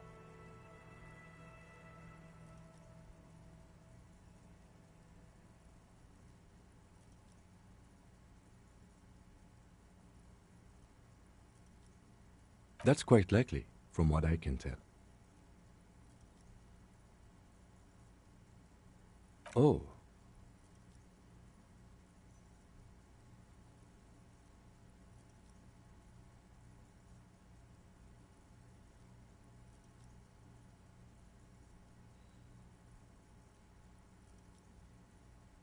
We are not traffic cops. Should we get back to the murder? If we must. I'm not expecting him to get far with this, the lieutenant consoles himself.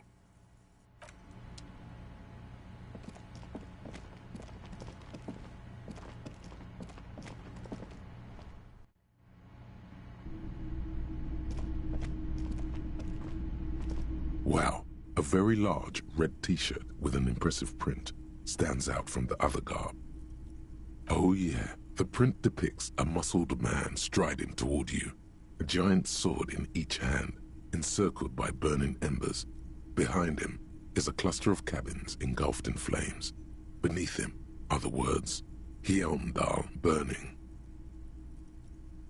Smells like worn cotton, and a little old sweat there. Worn cotton with a side of flea market or trash bin. Sniffing is okay, but please don't try anything on. Can't have you leaving your photon emissions in the fabric of things you're not going to buy. You're not imagining it. Photon emissions? What is he talking about? Hell yeah, man. I don't usually carry printed tees, but this one was just pure exemplar.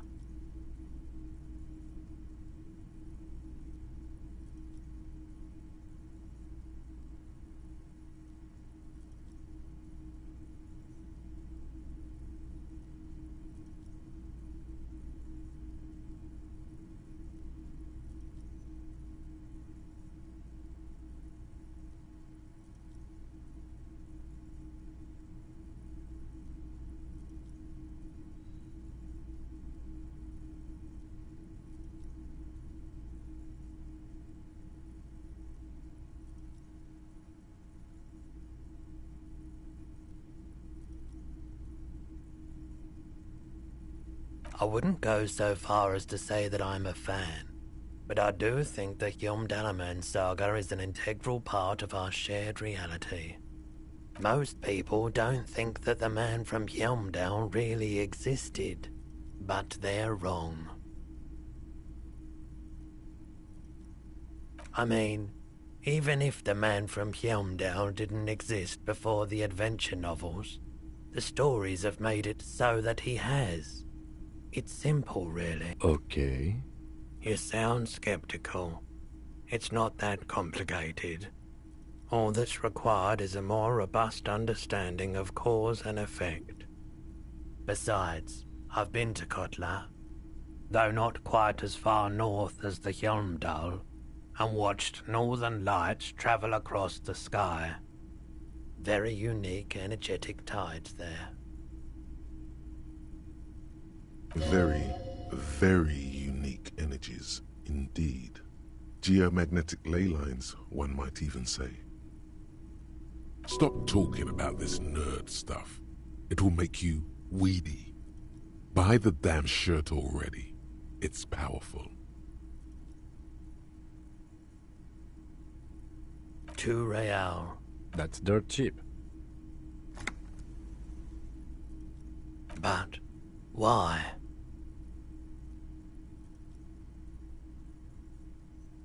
I deal in goods, not services. 2 That's dirt cheap. But why? I sympathize, I do. But this is a for-profit enterprise.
The curtains, tattered with age and covered in dust, hang before you, as you see a dimly lit room full of dusty furniture and trash.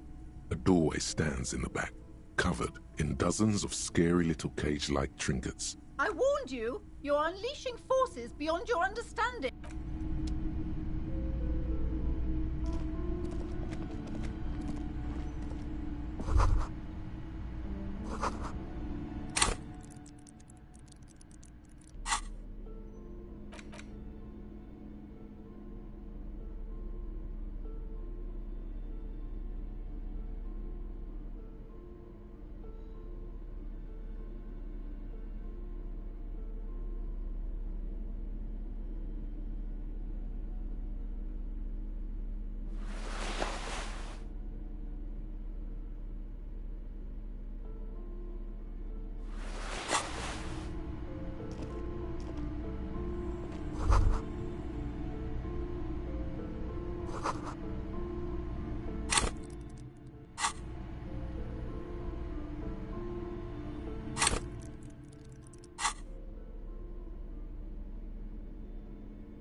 A heavy door with a missing handle stands before you, covered in dozens, if not hundreds, of little oddly shaped trinkets and charms. It appears to be locked. What if you just break it down?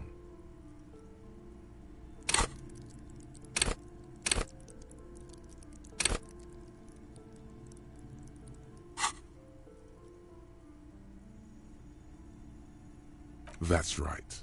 Take in your surroundings.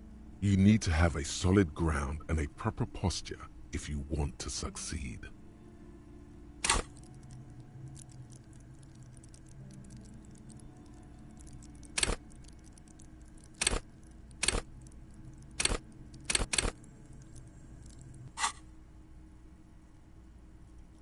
The room is dimly lit and littered with old barbershop rubbish, but the path to the door is clear. It's made of a solid block of wood, but it has stood there for ages. That's right. The room, that's right. Take in steady breathing, solid core. You've got this. The room, it's made of a solid block, only an echo. No one is there. A hollowed out, dark echo.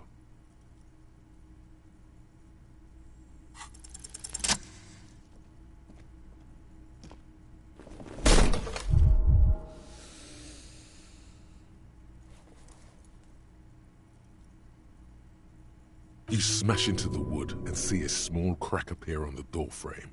It's going to take one more try to break through to the other side. You're not thinking of trying again, are you?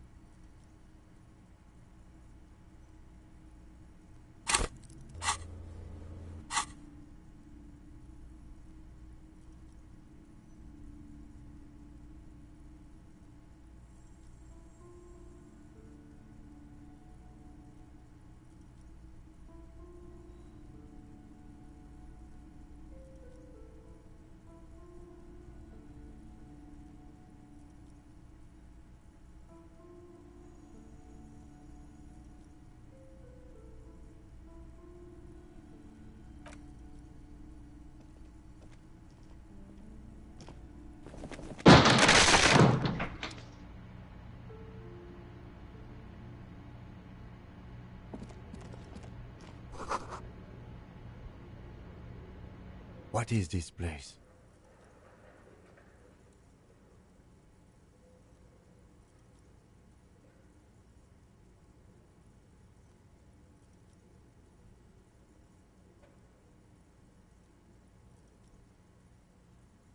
No, it's a gym. Though it looks like no one's been here in ages. I doubt the electricity still works. Good thing we have a flashlight on us. Don't forget to take it out of your bag before we move on. Some specks of dust shimmer in a ray of streetlight falling from the window. Other than that, the room is dark. An eerie feeling rises in your chest.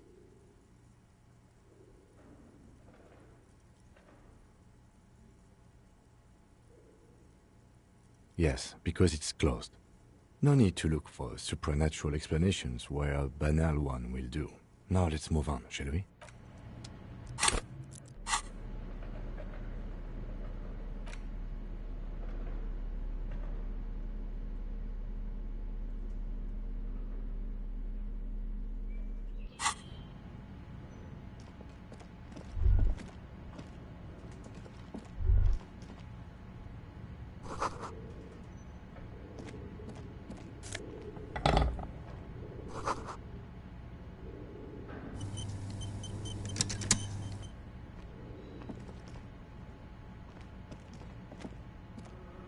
A barbell lies on the floor.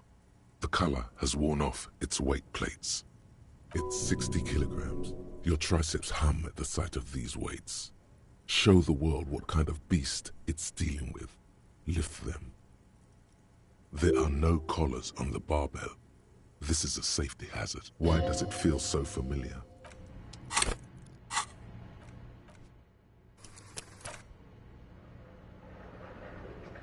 The barbell waits patiently on the floor, like a dog for its master. No, it's not that. It's the stale smell of rubber, the squeaky sound of sneakers, your bruised knee against the mat, and a whistle. Then the feeling is gone. It's just a memory. You're right. The weight may fall off. Better not touch it then. It would be a violation of EPIS safety regulations if the gym was still operating, but it isn't. No one's supposed to come here anymore.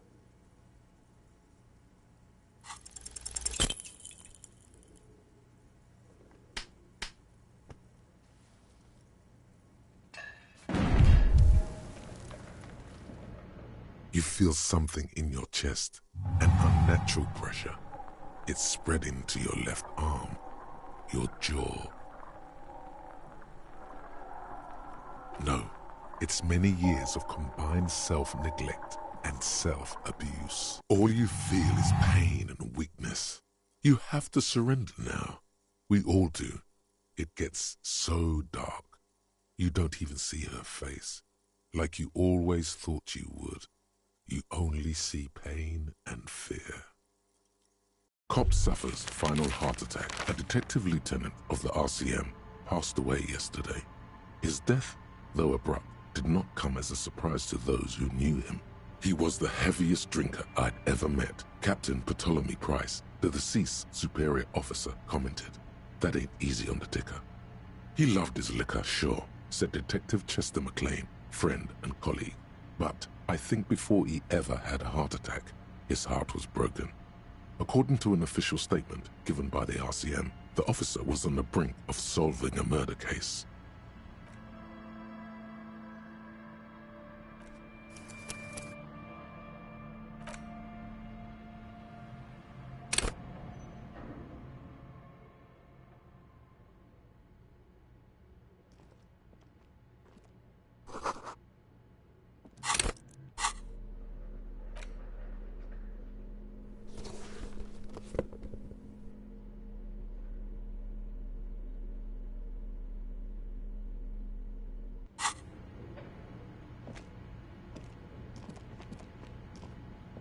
The barbell waits patiently on the floor, like a dog for its master.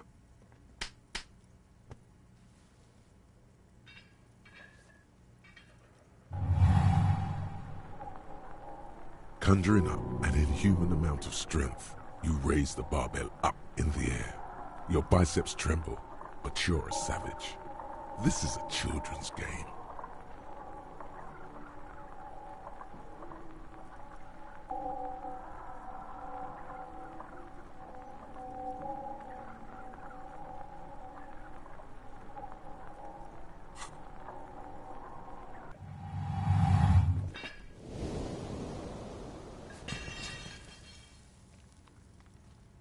A warm wave of accomplishment washes over your head as you drop the barbell to the floor.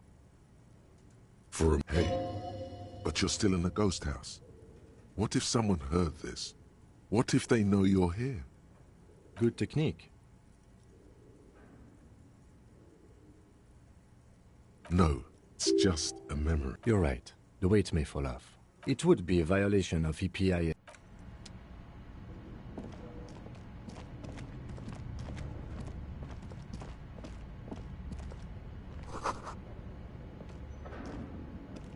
It's dark. And the flashlight works a lot better if you hold it in your hand.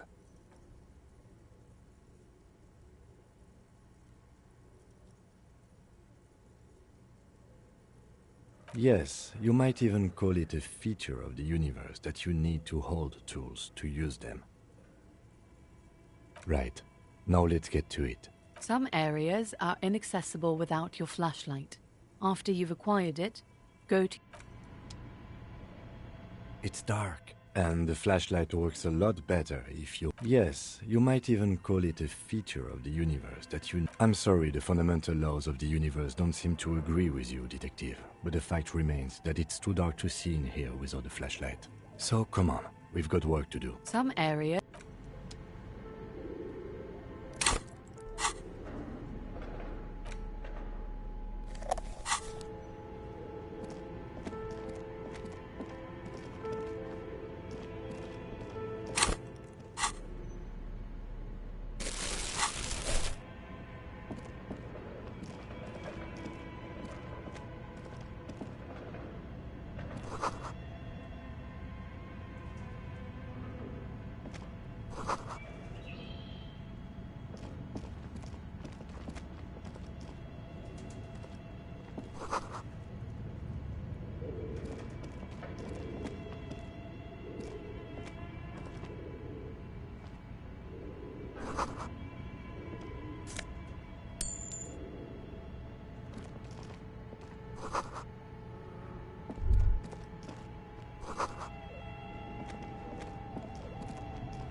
Your flashlight slides over an old green chalkboard covered in scribbles, sketches, and schemes like some ancient cave mural.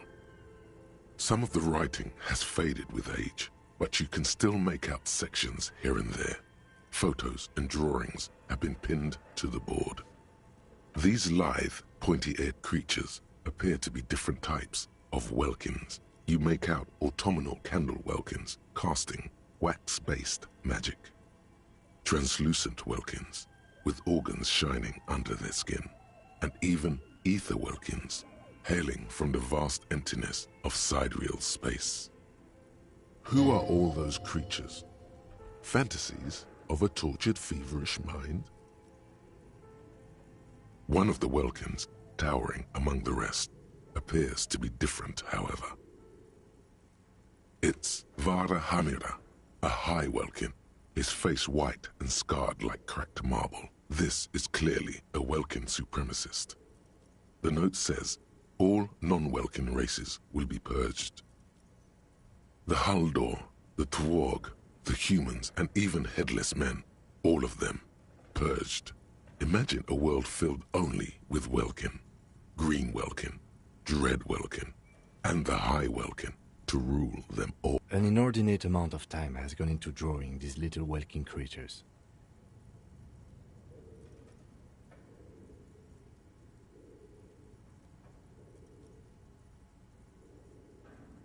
Some people really like building a world, I think, even if it's just for a game. This looks like concept art for a project. It's not really real. Political commentary. That one has a great beard, too. Just look at those details. So much effort. And for what? All gone. The photo collage depicts barren, icy landscapes wrapped in perpetual night. You see permafrost and glacial landforms, dead trees grown in under the snow. Entire oceans have been frozen from shore to shore. There are pictures of settlements on dried-up riverbeds, abandoned in a storm. Animal corpses in the dark, carcasses and bones. Albeit dark and cold, this vision also feels cozy in its own way, like eggnog or morphine. A much-needed respite from our own world. A pinned postcard reads, "The heat death scenario. A desperate fight for geothermal energy engulfs the world as Wirral becomes untethered from its sun, drifting through the universe."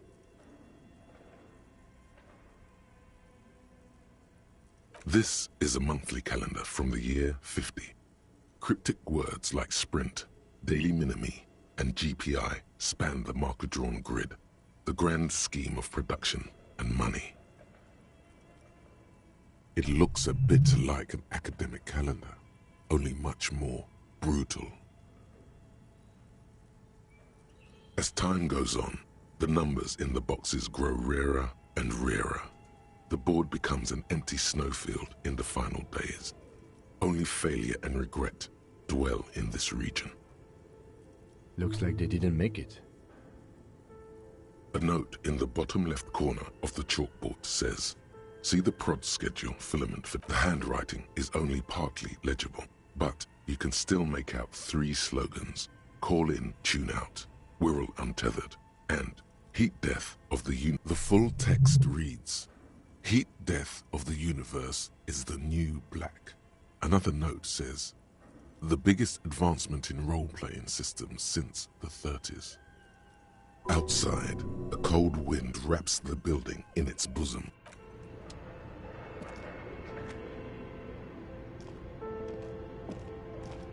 This appears to be some kind of machine with a cube-shaped heart and a wired framework. The keyboard has a rectangular on-off button. A piece of paper still hangs from the printer. A radio computer. Just sitting here without anyone inside.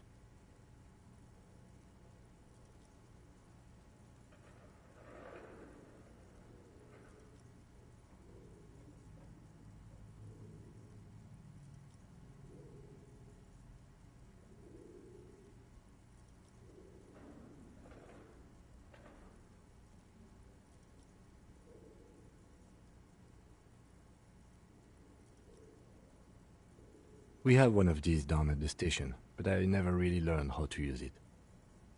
The machine lights up like some prehistoric animal stirring from its slumber, revealing fluorescent play and print. It's empty like a beehive without its brood. Some cables have been left dangling, disconnected. This is where the memory should go. Nothing happens. Nothing happens. Nothing happens.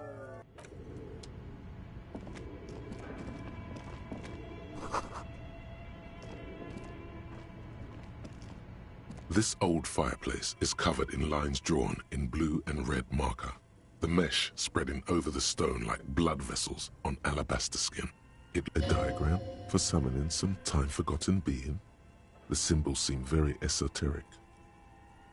Radio frequencies, it seems. UKV 123.6, UKV 123.7, UKV 123.9. Some written notes, too. Sparse and cryptic, unclear. It looks like a cardiovascular system split into veins and capillaries. Very advanced.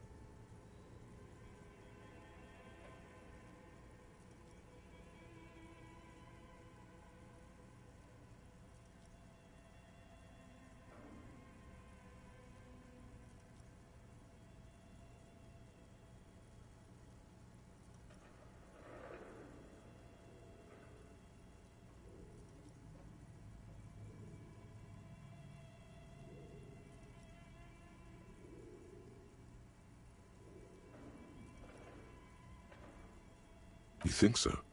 The web is comprised of radio stations, all lead back to one red heart, titled the Game Master Frequency. A note says, this one can listen in on any station it wants.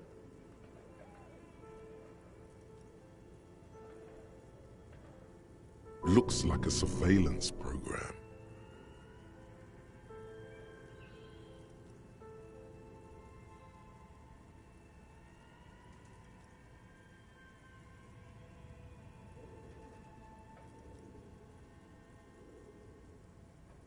Whoever decides to call in to a call-in station, it looks like a list of names under the stations suggests people across 6 Isolas would be playing Muindi. All of this is gone. There's no way My God. It's as if the less money they had, the more ambitious their project became. The schedule. I know. Nothing is...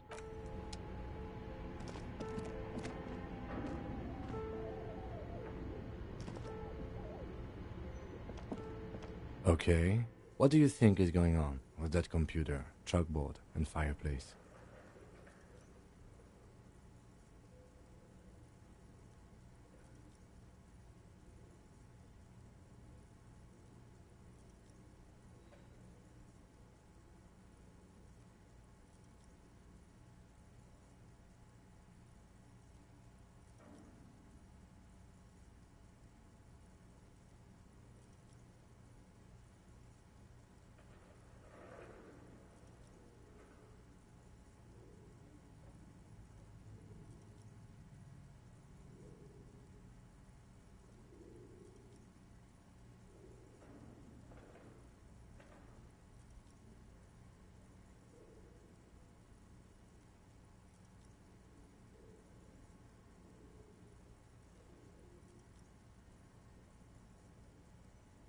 Yes, that is the question. It looks like one of those popular pen and paper role-playing games, only these people were trying to automate it, make it work on radio computers. Utter madness, he thinks, as a compliment.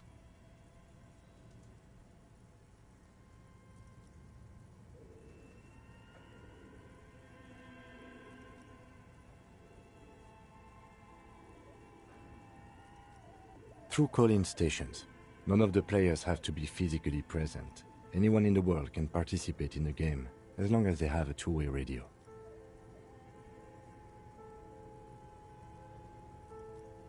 Then there's the Game Master frequency that listens in on the smaller call-in stations.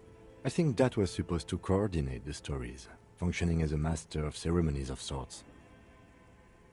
His fascination has swept aside other concerns for the moment. He's a little hooked.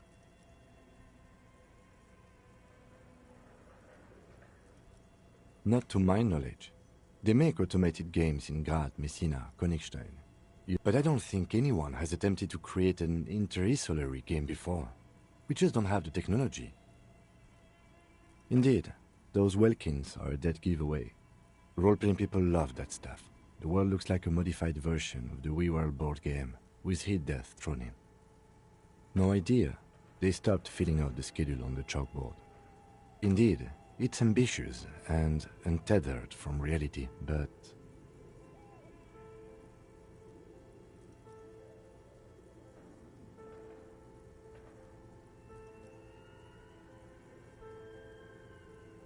It's too late for that, I'm afraid. Okay, let's keep moving.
A thick layer of coal dust covers the furnace, coloring it pitch black. Looks like this furnace has a fate.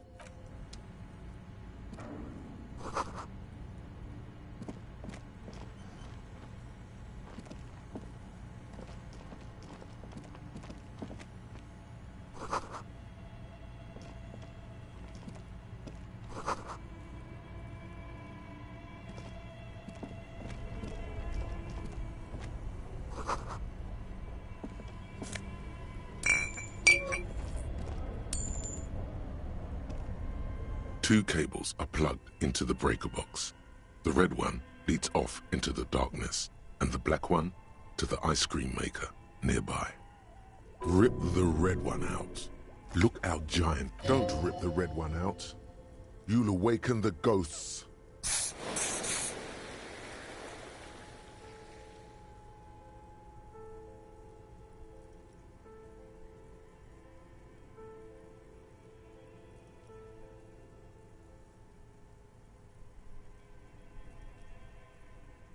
An electric sizzle. The room is slightly quieter now. Somewhere in the dark, a giant electric mammal stirs to life. Something close to you dies with a soft electric purr. Why did you do that?